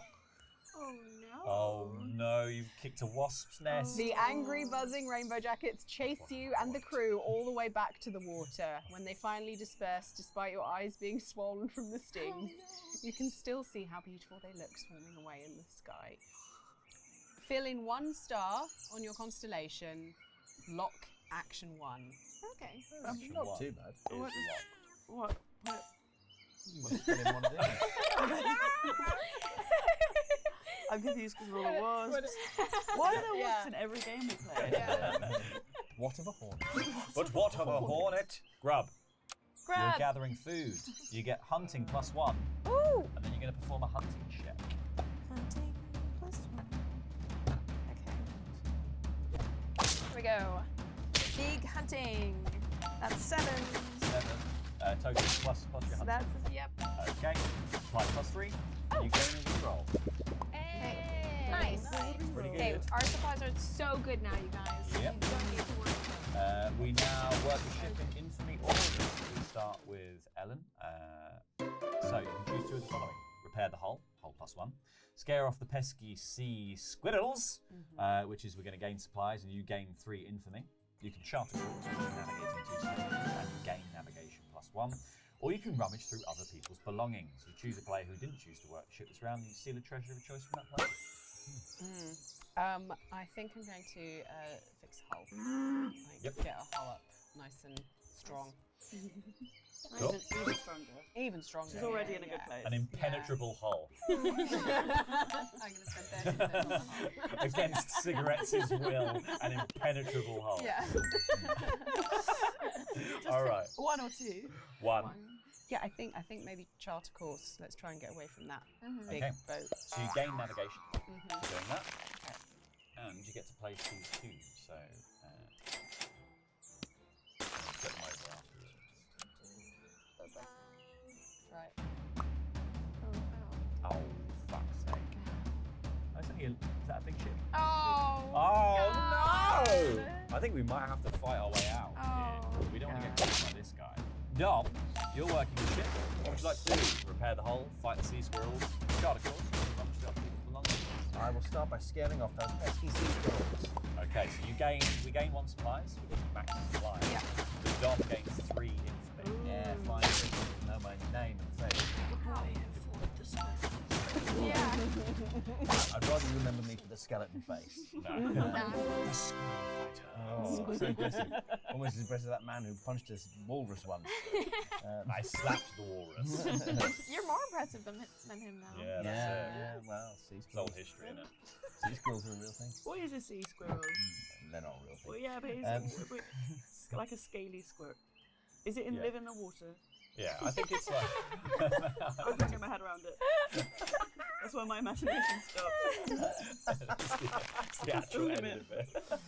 We've reached the The boundaries. juxtaposition of 2 things is where your imagination stops. No, that's not right. It's not right. We tried explaining seahorses.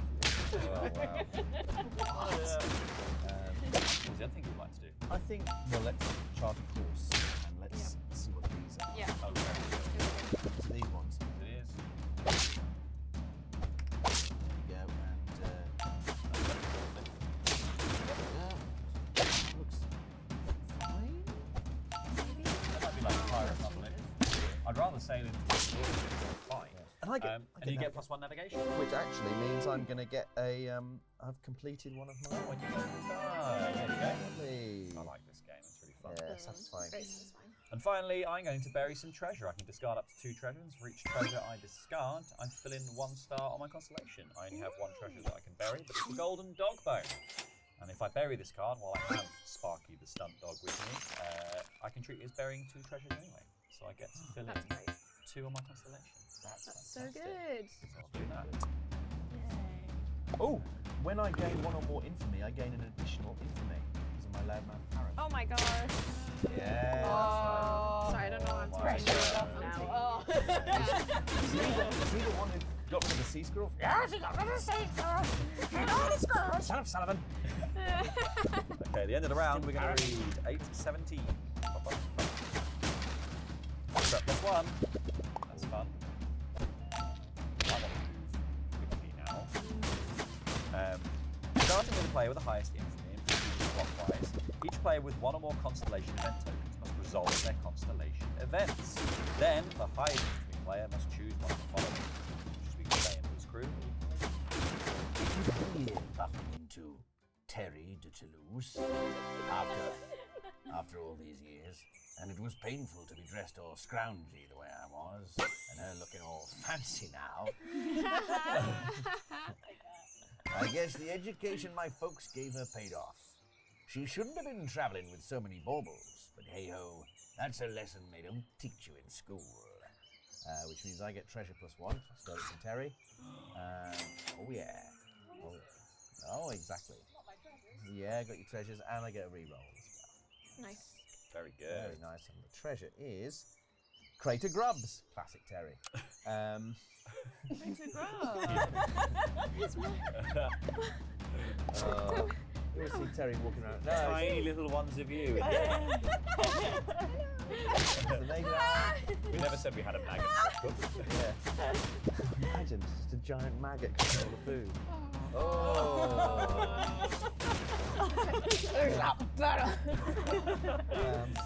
Yeah, box What's for dinner again, Grub? Sugar. Spaghetti carbonara. Really good cook. One day I'm gonna fly out of here.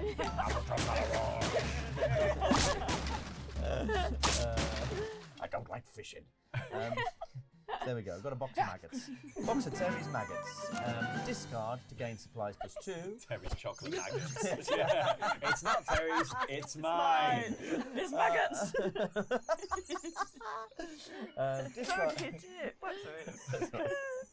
Discard to gain 2 supplies, or discard before performing a hunting check to add 4 to my result. Crazy. But I have to do it That's all right. before performing the check, so I must remember that. Very good. Dom, you also get to choose. Are we going to stay and lose some crew, or are we going to leave? One thing I will say, if we do stay, we're going to do that entry again, which means we are going to gain threat. I feel like because we've got great supplies hull, are good now. we've got supplies, we've got crew, we're in a really good position. I think let's move. Okay. Yeah. We're going to crew. The highest infantry player moves the ship 1 space. Where to, though? So, yeah, again, the issue is we gain threat in this space, and this thing moves, then don't. When does it move? It might, you don't know. The thing is, if this entry here ends up like, the end of this entry is like, oh, gain some threat, and then do a threat check, it's likely this ship's going to move onto our space and end the game for us. Okay, Oh, God. so away from that then. Maybe sailing back up the way we came. Into all this trouble. Yeah, it's unfortunately the best way to go. Or we could go blind north. Yeah. Just straight up. I think sailing for the trouble. You reckon the trouble? Trouble. You're on trouble, do you? All right. Trouble, please. Trouble, please, Carol. Carol on board. Fog test. You enter a troubling fog that rises up without warning. An ill omen this be, says the captain. He turns to you and asks, so matey, let us test your skills. What should we do when facing a foul loom such as this? Advise the captain to stay the course, push through the fog, or you can advise the captain to slow the ship until the fog passes. What would we like to do? Well, it makes sense. Right? Yeah, especially if we're near rocks, because we might Yeah. Yeah, I reckon slow down. Yep. slow down. Yeah. Advise the captain to slow the ship until the fog That's my theory passes. test. Okay. My ship theory test. Perfect choice, me matey, says the captain with an approving nod. Always best to play it safe. No point crashing into who knows what. When the fog evaporates, you spy an enemy ship off the port bow. It too seemed to be moving cautiously in the fog. If you had been sailing at top speed, you would have crashed into it. Ooh. Remove navigation token 15 from the game. Bye. And we're getting one reroll, which I assume goes to Dom as the highest infamy player. And we turn to page 55, where it says, page 55.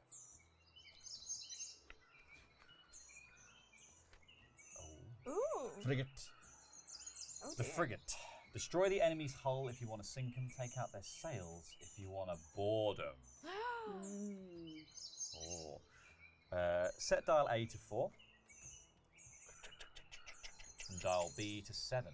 Ooh, I wonder which one's which. Is that their cannons, do you reckon? Oh, God. Oh no, oh bother. Okay, so it looks like we are in a fight with this frigate. We can rally the crew. One person can do that, which means we're going to minus A and B. Going to gain reroll and swagger. We're going to gain reroll if we load cannons, and we are going to gain infamy.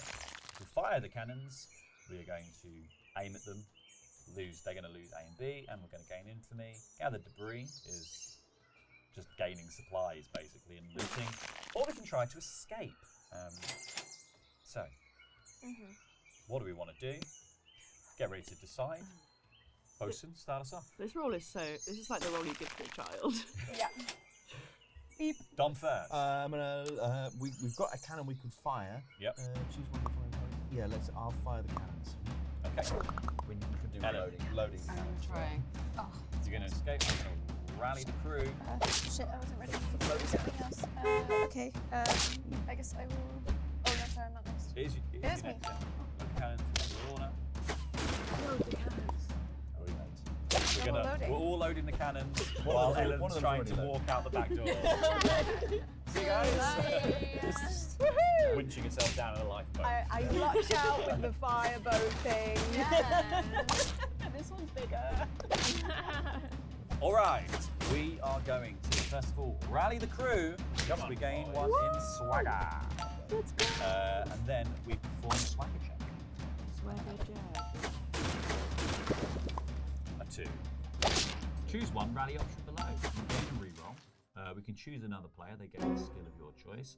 Choose another player. They gain reroll +2, or reduce either dial by 1. I'm going to reduce dial A by 1. I think. Next up, it is Grub, who is loading cannons. Choose 2 of the following. You may spend 1 supplies to flip 1 cannon from its unloaded side to its loaded side. You may choose this multiple times. You can gain infamy, or you can gain a reroll. And you actually get 2 of these. Okay. We'll definitely load one of the cannons because we have plenty of supplies. We can't load another cannon because they're both loaded. So.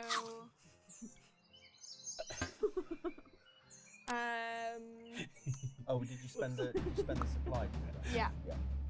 I guess I don't really care about infamy. It's not really. You want to reroll? I'll take a reroll. And then Cigarettes has rushed over to help. Found that all the cannons are loaded. What would you like to do, Cigarettes? I was going to load some cannons, but you already got. Yeah, I got it. You can choose infamy twice, and you can choose reroll I twice. was infamy twice. You choose one. Get one infamy twice. I'll be known as the girl that tries to fill the full cannons. The latest in the Girl with the Dragon Tattoo series. Yeah. 2-ball cannon. Okay. So for firing the cannons, Dom, you get aim +1. Yep. And then you can choose one of the following targets. The enemy hull, dial A, or the enemy sails, dial B. You then perform an aim check. Well, what are we trying to do? Board them or sink them? We're closer to sinking. Yeah, sinking them, I guess. Feels like a waste. Yeah, it feels like a waste. Because also, but the thing is, once we board them, we also have to fight the people on board. There's like 2 steps to Yeah, that this. sounds great. Yeah. Yeah. We just need to go to the island and look for the. We're just looking for treasure. I don't. You choose, Dom. I don't. I'm tempted. What do we think? You Your choose. hull, You choose. your sails. I'm hull. I've Ooh. run away. You've run away. Oh, you think sails? Sails. Yeah, let's do sails. You're outnumbered, outvoted. That's fine. It's a very democratic crew. I've rolled a 12 and I Whoa. get plus, that's 14, 15. Holy shit. So we get 15. Which is reduce targeted dial by 2 and gain an infamy. It's already the most infamous. Yeah. Very Fantastic. nice. Lovely. Love that for me. And Love we that flip, for me. before you flip one cannon to its unloaded side. Oh, you can add the bonus to the result if you want to. Oh, well, we should. Yeah, absolutely. Is that So you'd rolled 15, hadn't you? So Yeah. that would take it up to 18. which means, so, yeah, so we could have reduced it by 3, so that's And you one would- more. And you would gain 3. More, infamy, it so, doesn't matter. So that now it's anyone's game. Yeah, and, so now unload that cannon. Come on. Oh, we've got this. Yeah, nice. We're Very going to take good. this ship, Very and then we're going to sink it. Okay. So Do escape, navigation check. So you gain So 1 get navigation. Navigation. And Gonna do that. There you go. All right. Okay, 5 5. plus 3 is 8. Nothing happens. Great, you stand there. You stand there, go. Because Oh, it's you hard have to to- escape, because you'd have to roll above 13 and we can escape Yeah. and move from And the you ship. have to subtract Value. 4 from your. Okay, value. yeah. So that would, that'll only, be- that would only be 4. So nothing happens. So we have to destroy the ship before we can escape as well. Okay. So now Makes we're it going to easier. read number 826, please. Is dial A at 0? No. No. No. Is dial B at 0? No. No. They attack. Oh shit! Oh no. Roll Roll a die. Roll Roll or die. 2 Reduce hull. No. by 1. Reduce hull. Oh, crew and or supplies Oh. by a total of 2. So it's Oh, got to be that's 2 fine. between them. I don't mean, think we should can lose crew, We can yeah. lose 2 supply easy. My hull is huge. So you keep saying. But what's the ship like? Huge and unexplored! Oh, and also in the game, what? Can we split it between 2? I And moved or, up? You can and and or, or, it's so and yeah. or. You can say Yeah. So that we way. could just lose 1 from both? Yep. Lightly Yeah. under the radar. Another Love that. One Yeah, from that's both? good. Yeah. Cool. Yeah, great. My hull is going down. Begin a new round on this page. Done. Okay, Go for jokes, Okay. so we will go back to where we came from. That's just for the viewers, not for us. For the boys and girls. We know what we're doing. Bosun, start us off. The order's changed quite dramatically in Yeah, that last it round. has. So let's start the timer. Dom's placing first. Oh God. Dun, dun, Oh dun, God. What was I going to do? I'm Oh, going to fire the cannon. Fire the cannons. Fire Yeah, the fire cannons. the Bang, cannons. bang. Ellen. Also gonna fire the cannons. Fire the cannons. Lorna? I should probably load the cannons, right? Yeah, load the Yeah, cannons. you've Yeah, practiced we'll now. load the You've cannons. had your dress rehearsal. I'm going to gather the debris. I want to get some of that. Okay, here we go. So we're loading the cannons now. Choose 2 of the following. Spend 1 supplies to flip a cannon from its unloaded side to its loaded side. You can gain infamy or a reroll. Should I? Do we have enough supplies for me to load a cannon? Yeah. I'm gonna load a cannon, please. Carol. 2, Good, isn't it? Yeah. It's 1 supply. Oh, it's just 1. Yeah. And more infamy for Lorna. Another infamy. Get Cigarette. pushed down the Oh, pecking order. no. The name on Cigarettes is gonna everyone's be- lips. Oh. You won't forget your first cigarettes. Dom, you are firing the cannon. Bang, so you get bang. aim +1. Yeah, fantastic. Oh, I get a star. Before rolling, you may flip 1 loaded cannon to its unloaded side to add its bonus to your result. So it's probably worth doing anyway. Oh, so we can fire with empty. You can fire with You can fire without Stuff it with forks. and using the stuff. cannons. Yeah. Wow, yeah, we'll do that for sure. It's a good job we did. That's a 6, Plus? 9, plus 10, 11, 12, 13. On a 13, reduce the targeted dial by 2, which I'm assuming is the sails, because that's what we're doing. You gain an infamy. You're already at max infamy. Lovely. Max infamy. Max infamy. Ellen, +1 to aim, first of all. Oh, well, I Oh, can't. you can't. You're I max can't. aim. Maxed aim. Do you want to unload 1 of the cannons in order to add to this roll, targeting the sails, I assume? Yes. Yep. So we're going to unload this cannon. Yes. Yep. Drunk. 8 plus Plus 2, two, 10. 10. Plus 3, 13. Very Again, nice. reduce the targeted dial by 2 and gain an infamy. Are you going for the Heck sails? yeah. So we Take have that cigarette. Destroy the sails. we have destroyed their sails. Very good. Very good. Okay. Hey. Meanwhile, I'm gathering debris. So What's I he get doing I down get there? +1 in the hunting. Why is he thinking Slapper of doing? cheese in this time? Bits of flotsam. Debris, very good. I like it. That's very good. So I'm adding 2 to this.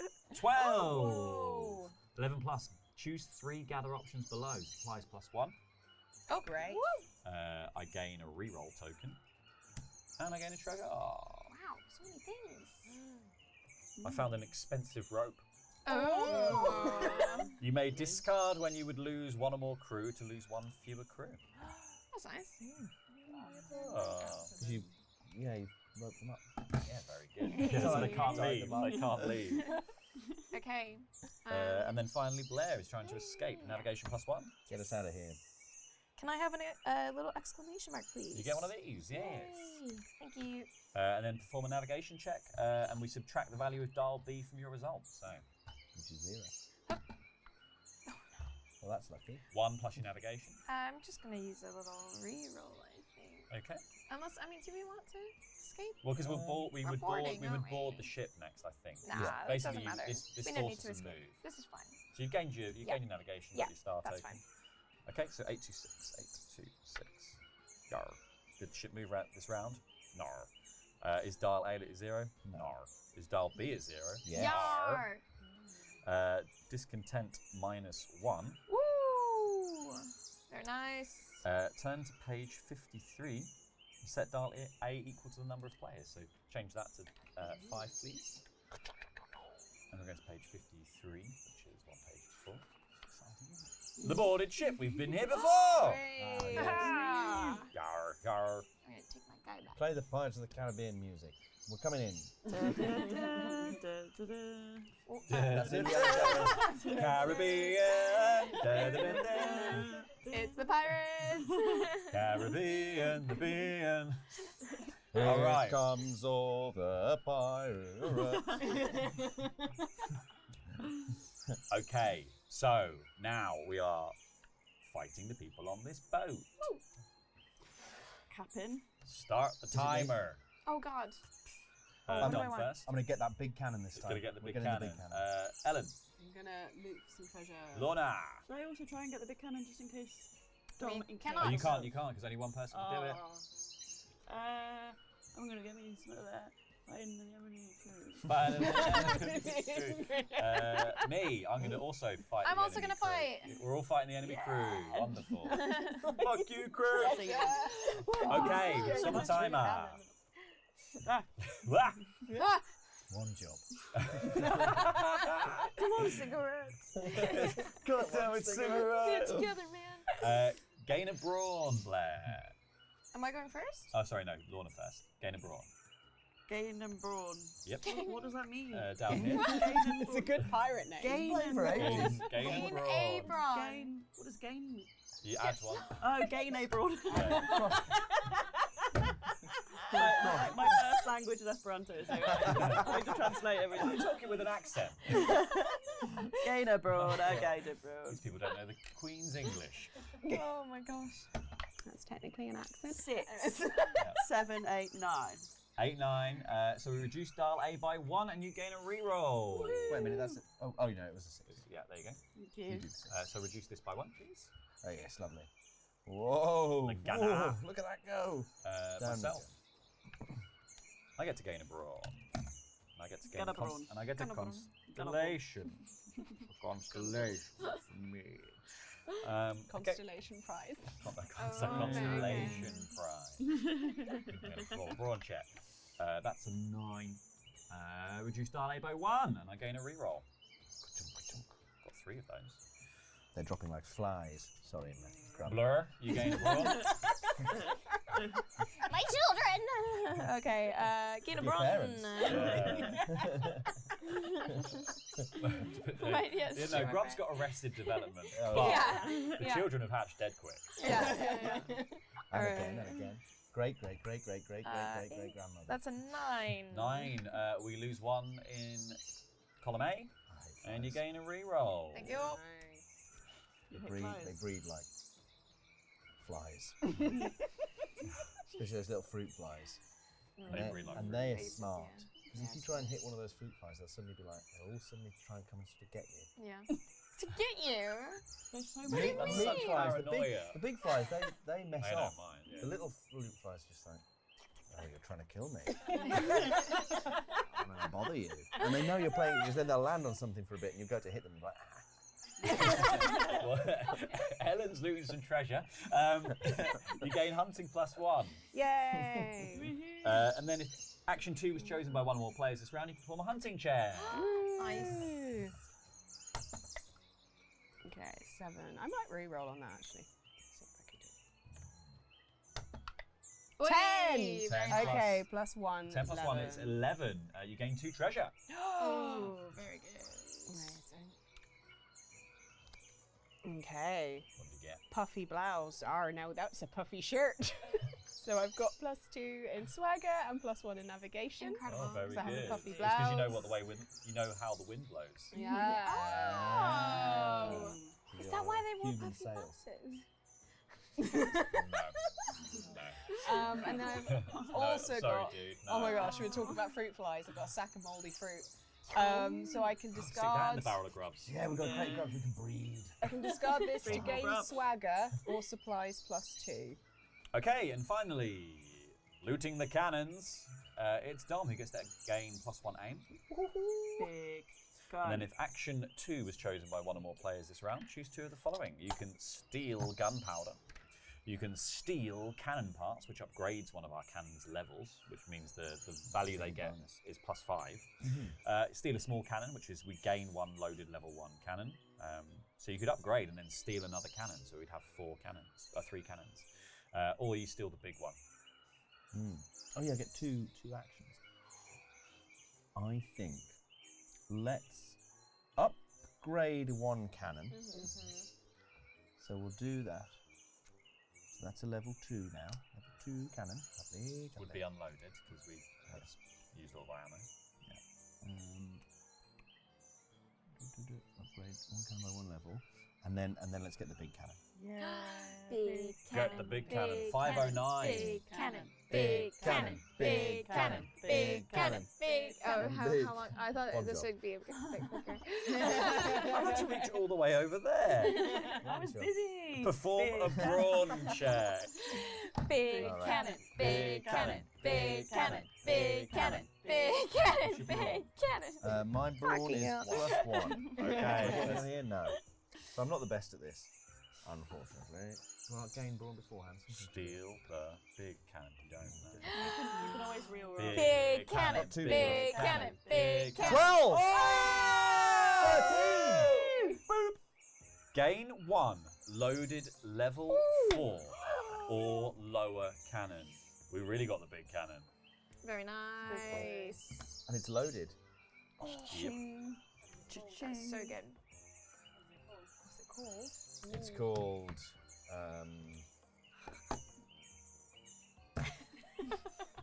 It's called acid reflux. Incredible. Because it'll Great. make you feel sick. That's it. That's all it does. Andrew a bit Just makes burpy. you a bit unwell. Okay, now the big sick's a metaphor. It's so big, you're like, oh no, I hope that doesn't fire. Oh, my bile is rising.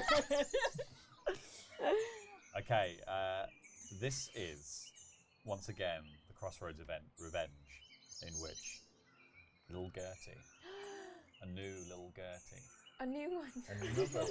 dies. All the crew mothers swarm. Little Gertie, little Gertie. Oh no! In fact, let's read. Oh. This is different. Oh! You give a loud huzzah as you cut down your opponent. She hits the floor hard, rolling to the side and revealing a double set of eye patches. Oh no! Wait a moment, you say. You seem familiar. You, she hisses. No, it had to be you, didn't it? Oh, little Gertie, I've failed you. I swore revenge only to fall victim to the same fans that butchered you. Look, it's combat, right? You argue, pointing at your sword. A little bit of hack and slash, just trying to do my job. If you got to know me, you'd think I was a pretty decent sort. All devils claim decency, spits the dying woman. Perform a swagger check. The highest infamy. The player with the highest brawn does this. I have 2 brawn. I have 3 One. brawn. 3 brawn. Highest brawn. Form a Wow. swagger check. Mr. Chenko got mad swagger. No, I don't. Just lots of cigarettes. 3, 4. 4. 1 to 15. You what? So imagine it. Bad swagger. I want to buy some cigarettes. Look, I'll show you, you insist. First, I'm just going to pull out my sword. There. And now I need to staunch the flow of blood. I'm not sure. Maybe I'll place my right here. I know. Oh dear. Oh dear. Oh dear. Oh dear. Shouldn't have pulled the blade out. Idiot. Sighs a nearby sailor. You gain 1 treasure, and you gain a misfortune token. Which is sad. So that's for you. Thank You gain one of these. A misfortune token works very similar to disadvantage in Dungeons and Dragons, in that you will roll your check dice twice the next time you're asked to do any kind of check, and you take the lowest value. But I think you can still spend reroll tokens on that. Thank you. Continue. Now we reduce the hull, crew, or supplies by X, which is the total of dial 2, so we're going to reduce it by 2. The highest infamy player also moves the ship 1 space and read the entry listed on the ship's new space. So, what are we going to reduce? I got a sacco potatoes. discard to gain brawn or supplies 2. Brawn 1. Brawn 1. Supplies 2. Okay, what are we going to reduce? We've got supplies. Yeah. And we've got ways to get new supplies. Yeah. A couple of people have that, so we can just lose some 2. supplies, 2 supplies. Yeah. Lovely. And then our highest infamy player, Dr. Bones. Well, we did very well after Dr. that. Dr. Bones, calling Dr. Bones, Dr. Bones, Dr. Bones, where we going? It's actually Dr. Skullface. Doesn't work quite as well No. with the aqua song. Yeah. Yeah, well, it's just the way my surname is. You don't get to choose your surname, do you? It's just ironic, coincidence that I have a skull for a face. Should we sail into the rest of the new fog? I think we probably should. Yeah. I feel like we're in a great position here. We've got the mega cannon, the acid reflux. We've got Cigarettes? We've got cigarettes. We've got The hull's looking really good. Thank you. We got crew for days. So we're going here. Yeah. 080. Yar. I do have my bassoon. I could make a really good foghorn. So. I love how we've got Okay. cigarettes on lookout.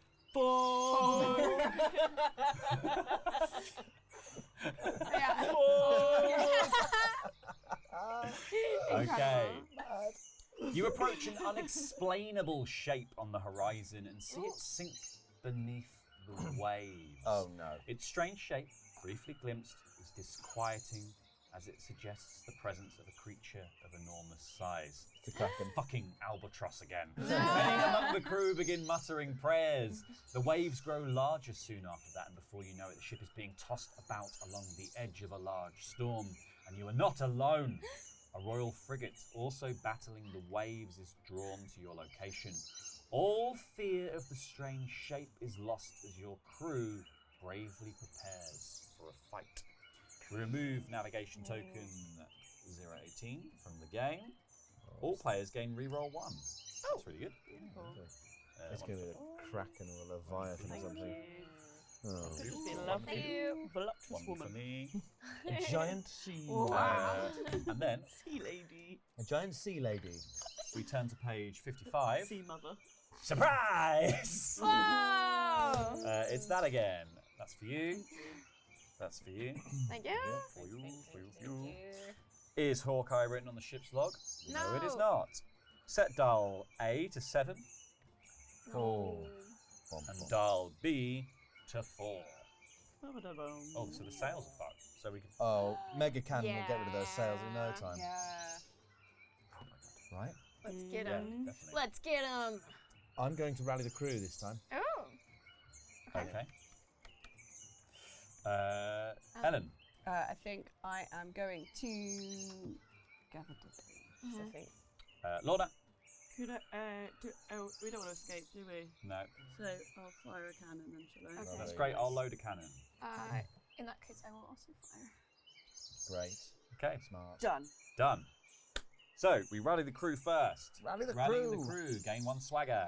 Gain a swagger. It also gives me a constellation prize. Did you get a token? Yeah. You got a token. Become a thing. Very good. We haven't had one for a while, Then have you we? perform a swagger check. Oh, wow. Now, brace yourselves, guys, because my swagger is absolutely mad.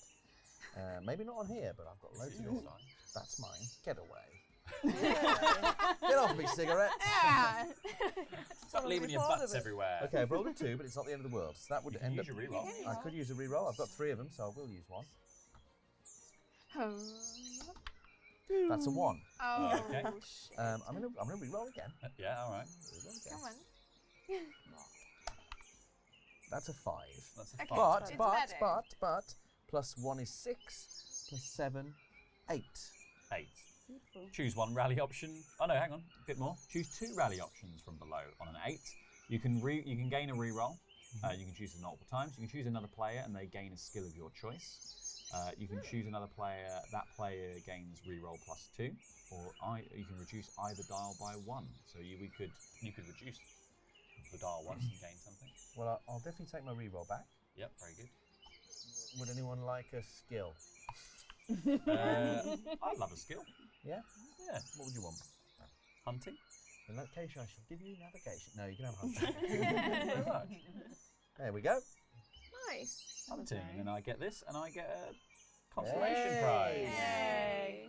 Okay, so I choose 2 of the following. I can spend 1 supplies to flip 1 cannon from its unloaded side to its loaded side. I can gain infamy. I can gain a reroll token. I think we should spend a supply and load a cannon, because it might be useful later. I don't think we need to necessarily use it now, but let's get one of the level 2 ones done.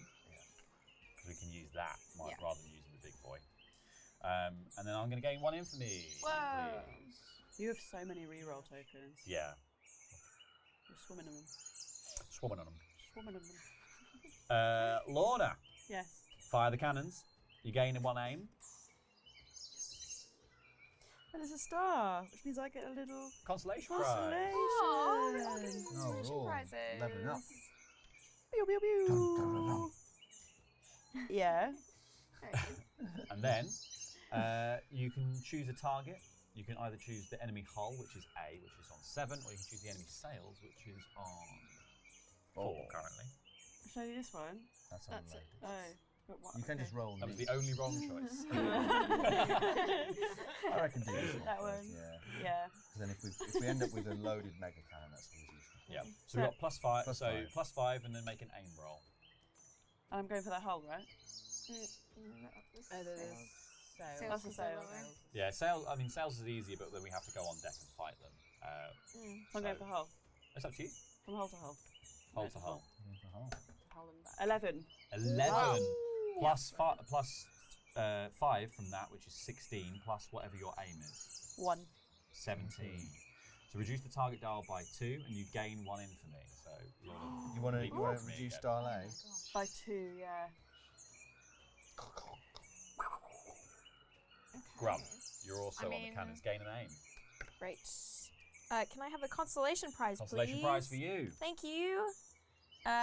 Okay, I guess we're going for hole then. So, should we You're using the use mega the, cannon. should we use the mega cannon? Yeah, might. We can always load it again next time. Fire acid reflux.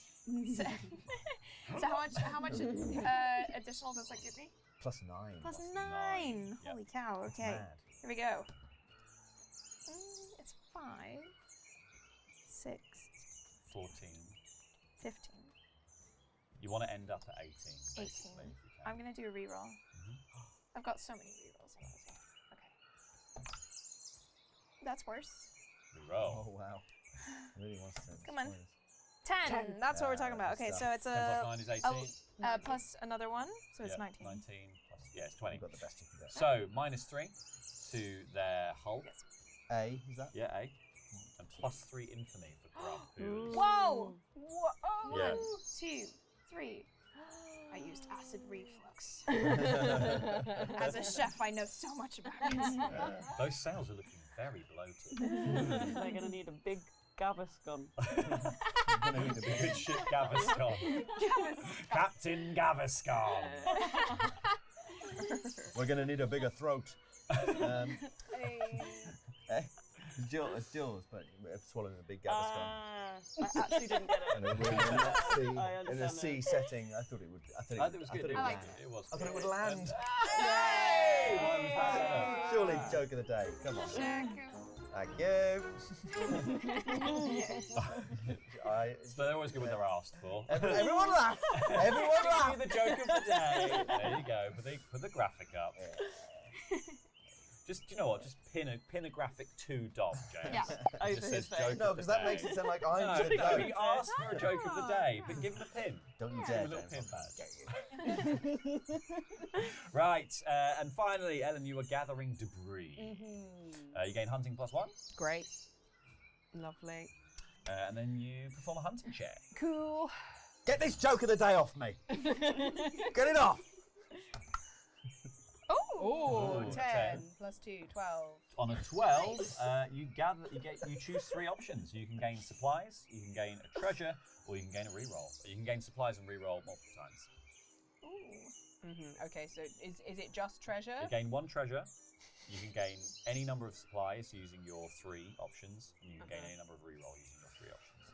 Maybe I get some supplies then to help, because we're gonna some supplies. You can choose. You've got 3 choices. So you can have treasure, you can have supplies, and you can have a reroll, or you can have treasure, 2 supplies, treasure, 2 rerolls, all 3 rerolls, all 3 supplies. Okay, so I'll have 2. I'll go 2, and then I'm gonna get treasure. That makes sense. Nice. Oh, I've got treasure map.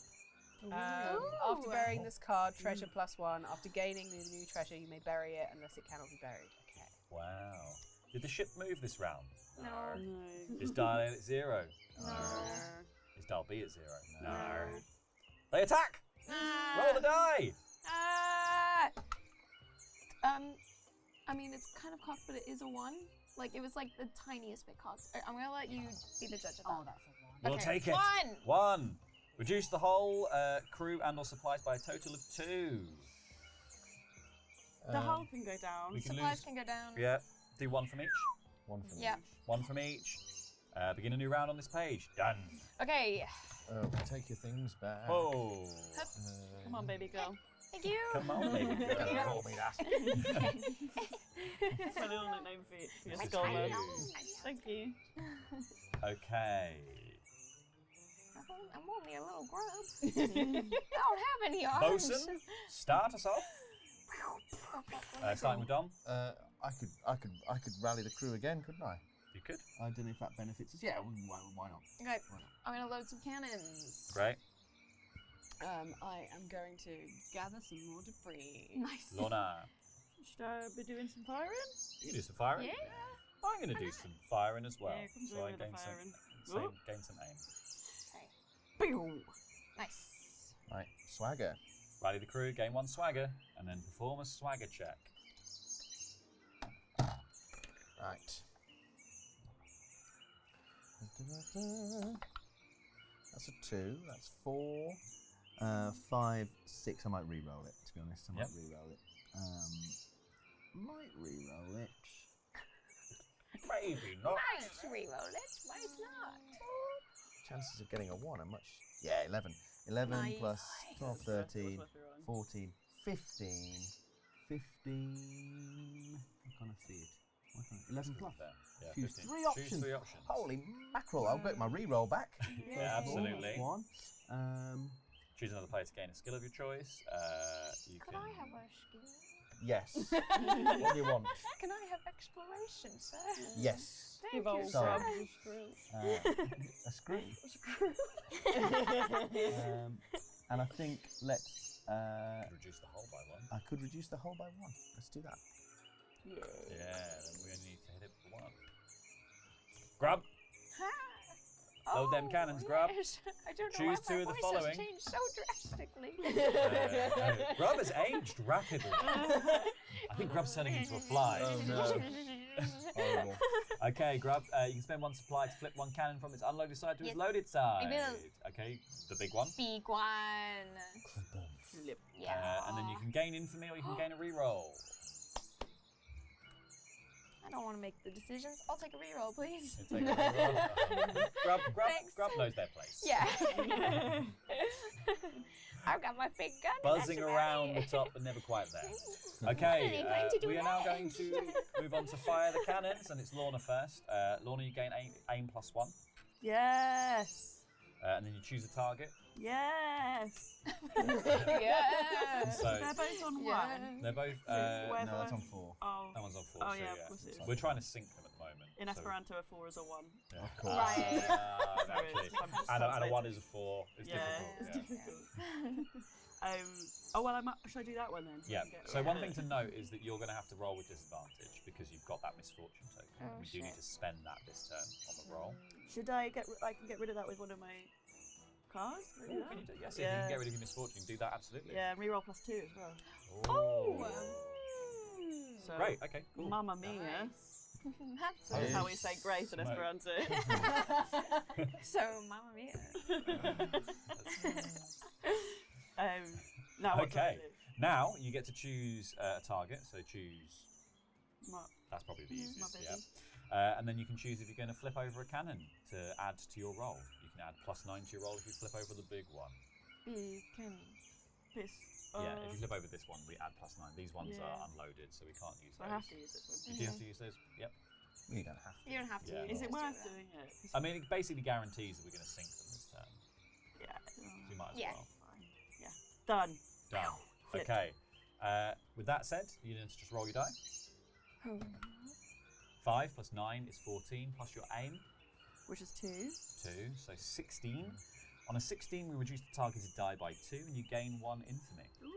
That is Nice. now on 0. Oh man, I'm Oh, you've drastically fallen so falling. far. Yeah. Crash. It's because I tried to escape that one time. And And then with that said, as the ship begins to sink, I say, fire the cannons again! And I'm going to gain 1 aim, which mostly I did to fill in one of the constellations on here. That's fair. And then I'll target the sails. Why not? Kick a man when he's down. There's no loaded cannons. Doesn't really matter. On a 9, we reduce the targeted dial by 1.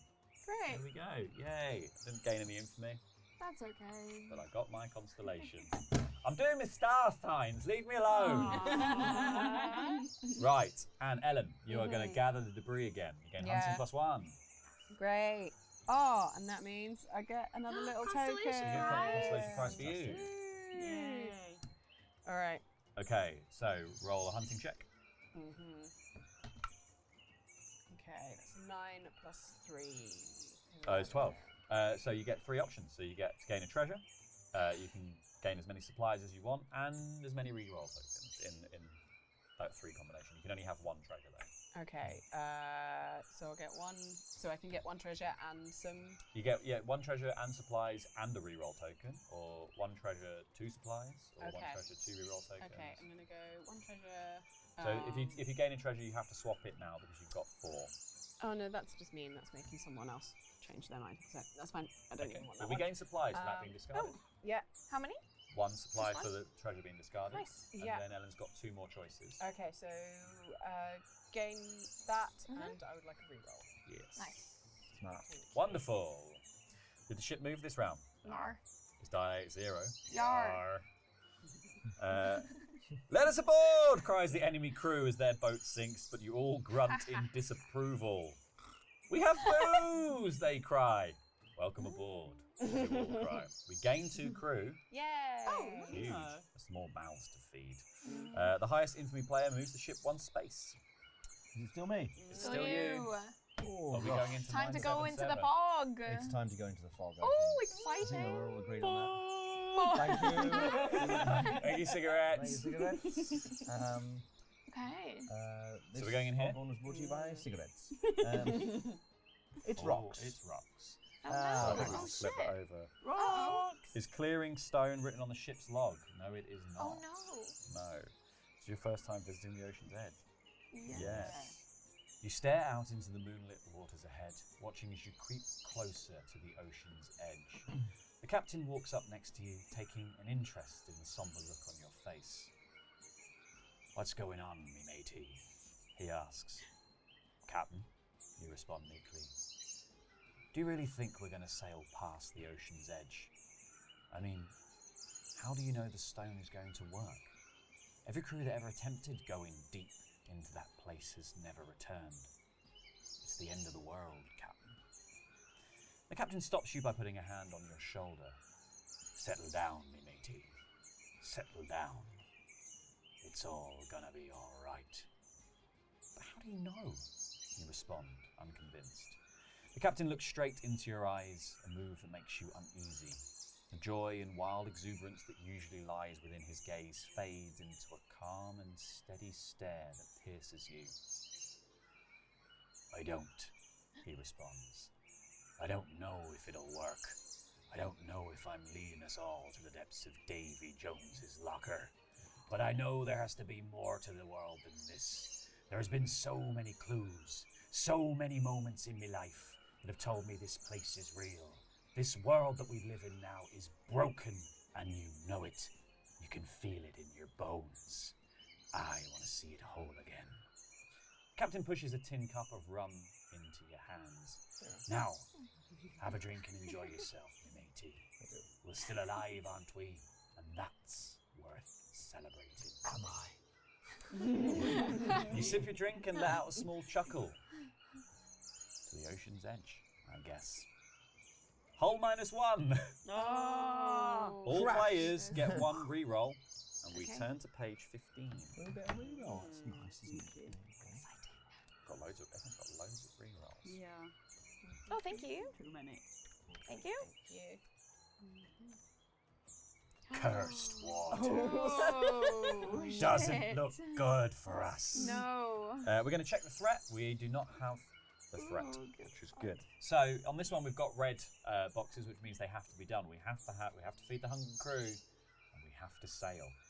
But in the meantime, we can do a bunch of other stuff. We can gaze into the abyss. Joy. We can visit the ship graveyard. We can comfort the crew. There. We can ready the cannons, or we can visit the captain in his mad old quarters. Bosun. Thank you. On your marks, get set, go. Oh, sail. Gaze. I wanted a gaze. Oh, who's a bloody captain? All right, I'll do the hungry crew then.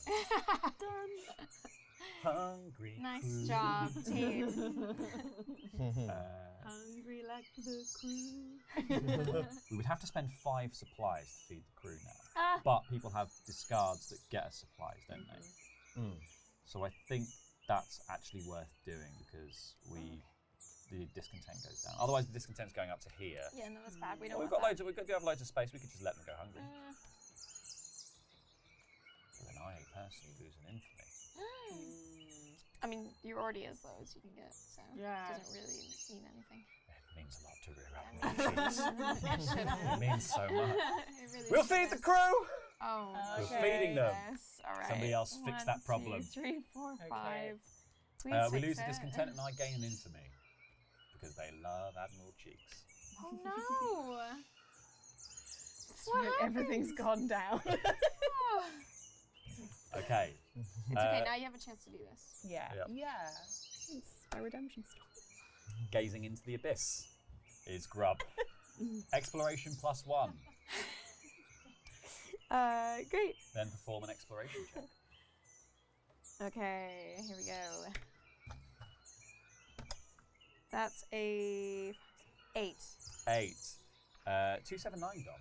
Want to read that? Oh, exciting. You stare downward into the swirling black waters, and the waters part, as if repelled by your gaze. Downward and downward you peer.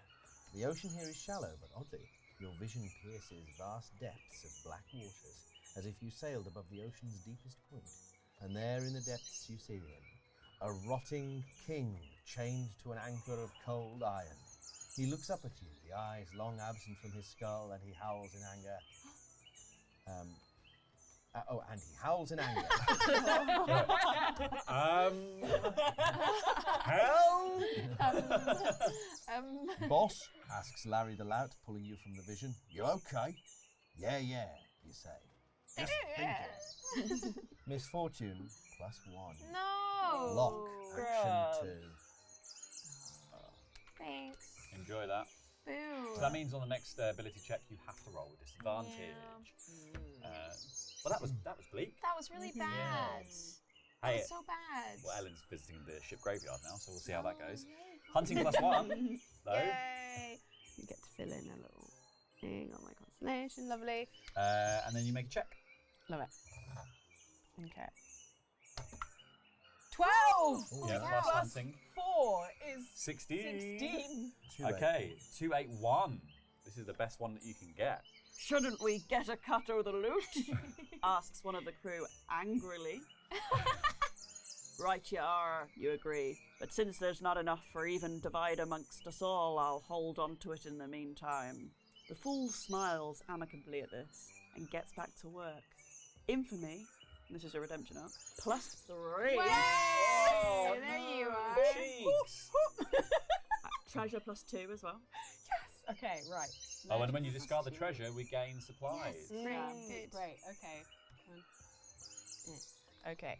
So, discard to gain +2 on supplies or hull. This one. Do we want to up the hull a little bit, or Yeah, so you have to discard one to keep that one, To and keep then that discard one. that one Ah, to okay, use its okay, power, if you know what I okay. mean. Well, I think discontent we're okay, so I'm gonna get rid of that one. We gain supplies for that So by 1. great. So I'm gonna keep that one. That Yeah. one. Cool. Yeah. So that's another supplies. Is the hull Yeah. going up? No. No. Yeah. No. But I've now got one that I can have the hull or supplies go up. Nice. So Cool. yeah, Okay, lock action 3. and I've got a magnetic done it. a magnetic stone. Spone. What's a spone? I'd explain the science behind it, but you wouldn't understand. You can use that to find north. It helps me with navigation and aim. Oh, cool. Very cool. It points at the enemies. Yeah. Put it There. in a It's bowl. 'cause they've It's got enough- auto aim. It's Yeah. Captain's quarters. We fill in the next captain quarters box on the ship log. We've done that for a while. And we read the entry that is there. Read entry 043. Begging pardon, Captain, you say, knocking on the door to his quarters. I was hoping I could speak to you about this sailing past the ocean edge business. Some of the crew be worried, Captain.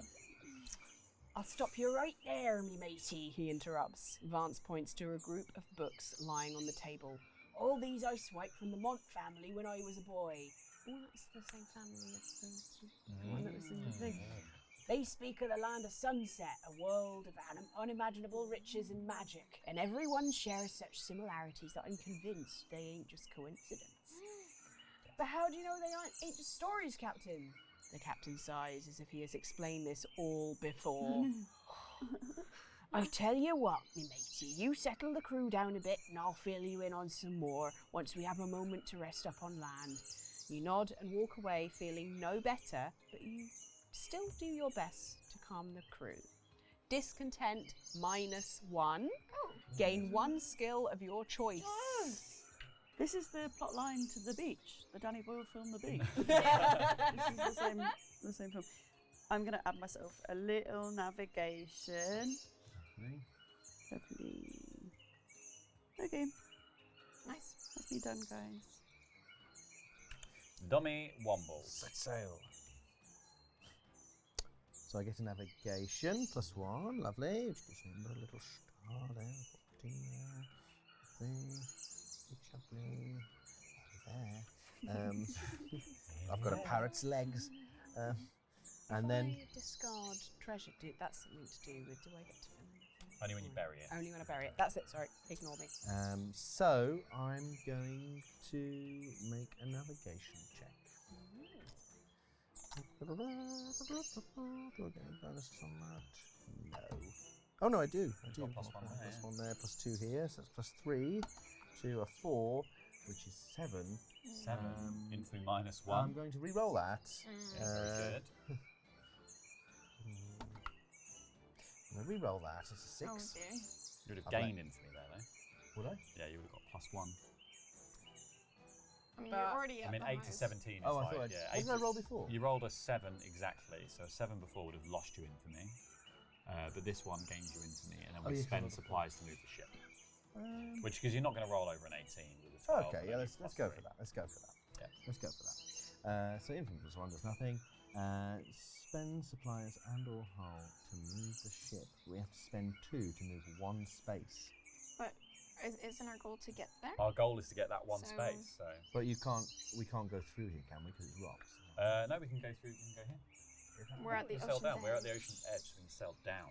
Oh right, I see. Yeah. I thought if it was rocks, you had Oh, to- we don't flip it. Yeah, we're going to this one. So. Ah, I see. I understand. I comprehend.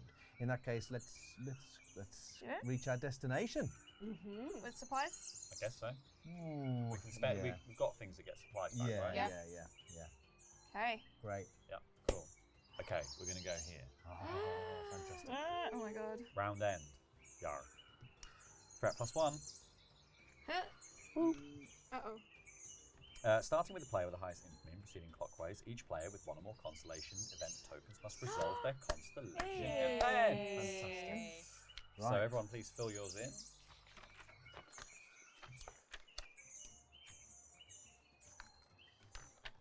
Here we go. Alright. And we're going to start with Dom and go round the table this way for everyone who has filled in a constellation event. I met a mystic named Bonzo the Indifferent, who was badly starved, and I couldn't just leave him behind. I offered him bed and board if he joined us, and he accepted. I hope he likes being a pirate. Surely his mystical know-how will come in handy. Crew +1, infamy +1.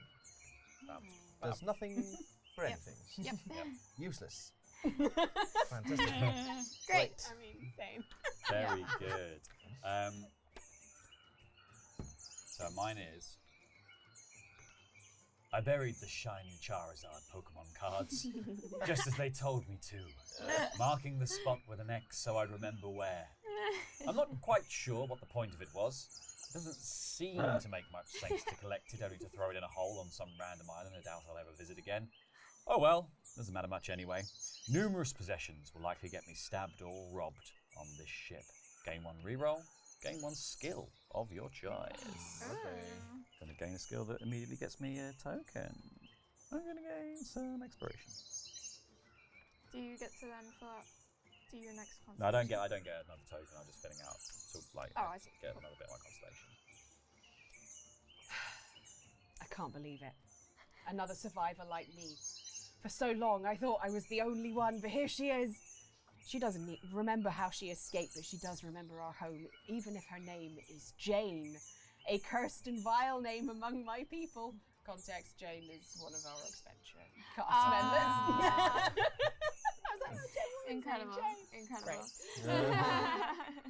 It still feels good to discuss old times over on Oxventure. Plug. I can't remember the last time I felt so complete. Oh, that's nice. Jane, you complete me. Aw. It's a very special episode. Okay. Sorry. Oh yeah. Plus crew, 1 minus 1 discontent, so no shame. Oh yeah, Great. okay. Nice. All right. I got 2 this time, so it was Rose from the Waves' birthday, so I whipped up a little cake for the crew to enjoy. The candles only took a few seconds to ignite. The black powder baked into the icing and triggered an explosion. I thought it would blow a hole in the ship so I could dive out of it, but instead it just removed the eyebrows of everyone in attendance. Back to the drawing board. We get 3 supplies. Wow. Right. The captain decided to raise our spirits with a cooking competition for the crew to show off their cooking abilities. It generated a lot of buzz throughout the ship. The captain gave me a little bonus for being a judge.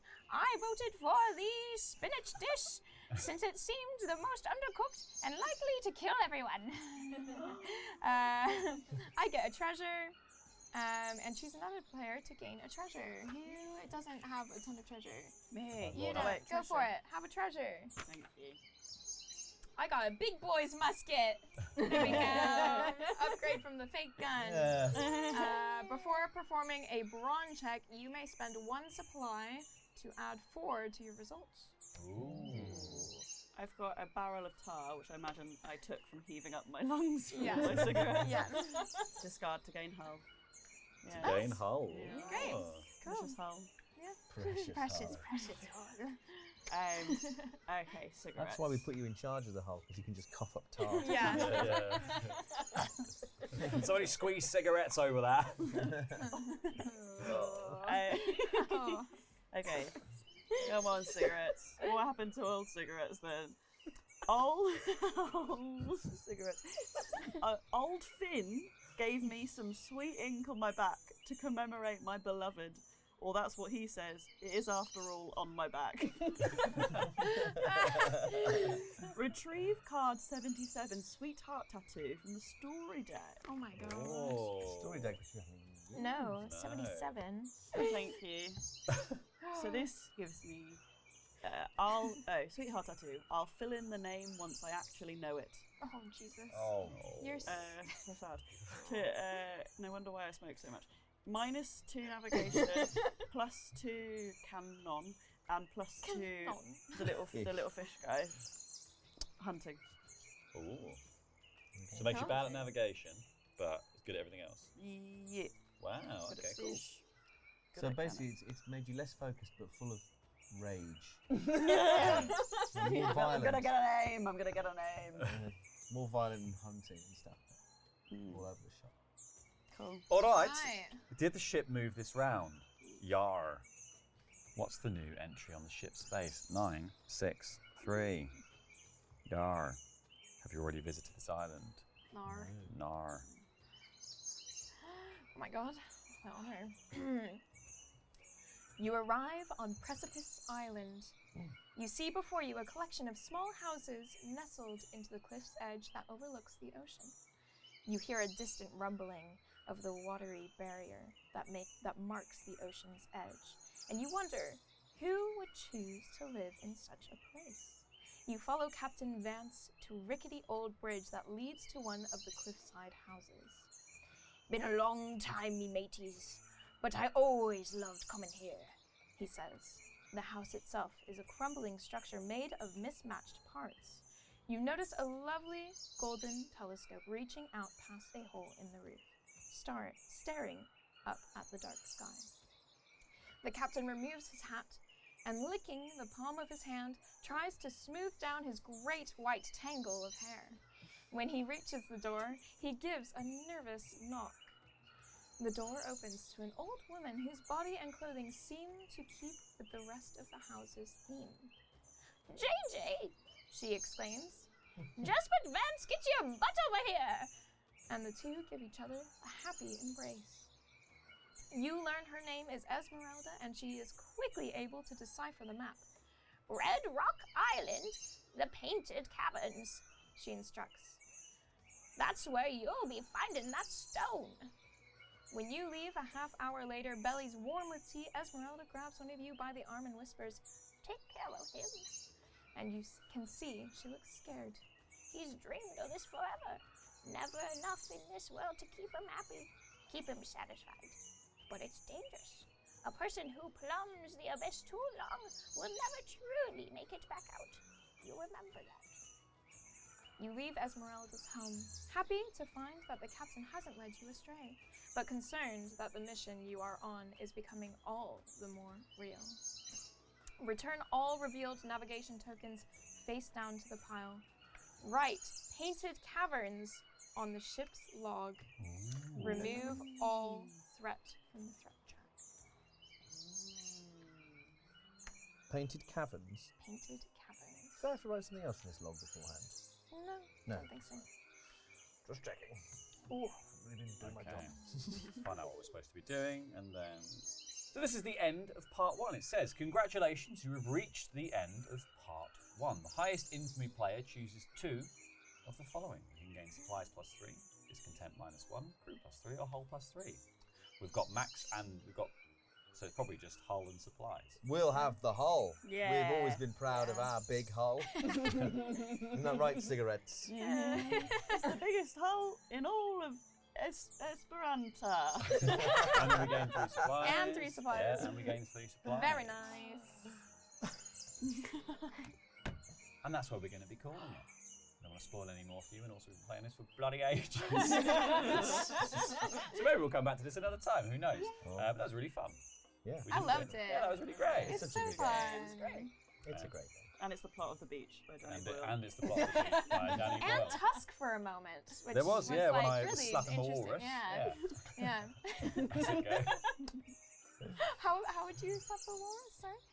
Okay. Yeah. Cool. That's what I thought. All right. Which part of it? I don't know. Oh no. Okay. It's the split out and then in. Like, I don't like this anymore. Well, that's me. I'm sorry I ever asked. There we go. on the bump. You don't want to do the face because it will get you. So that brings this episode of Board Game Club to an end. Thank you so much for watching. As ever, if you want to see more uncut episodes of Board Game Club, join us on Patreon, patreon.com/NoRollsBarred. Hey Lorna, tell people where they can find you if they want to check out your stuff. I'm on Instagram at InstaLawns. Wonderful. Yeah, and elsewhere. And Ellen, where can they find you? You can find me with my friends over at Oxventure on YouTube and also Outside Extra and Outside Xbox. Wonderful. Check out Oxventure to see more RPG content, and also check out our RPG channel, Chaotic Neutral, which has just launched like last week. I think we've got a so Fiasco fun. episode over there for you to watch right now, and we have D&D coming later in the month. So again, a refresher. Check out Lorna, check out Oxventure, check out Chaotic Neutral, check out Dom's stuff. But this version of Dom's gonna die at the end of today, and we'll get a new one for next shoot. So don't worry too much about that. And join us next week on Board Game Club, where we're going to be playing Saboteur. We will see you then. 3, 2, 1, get on board!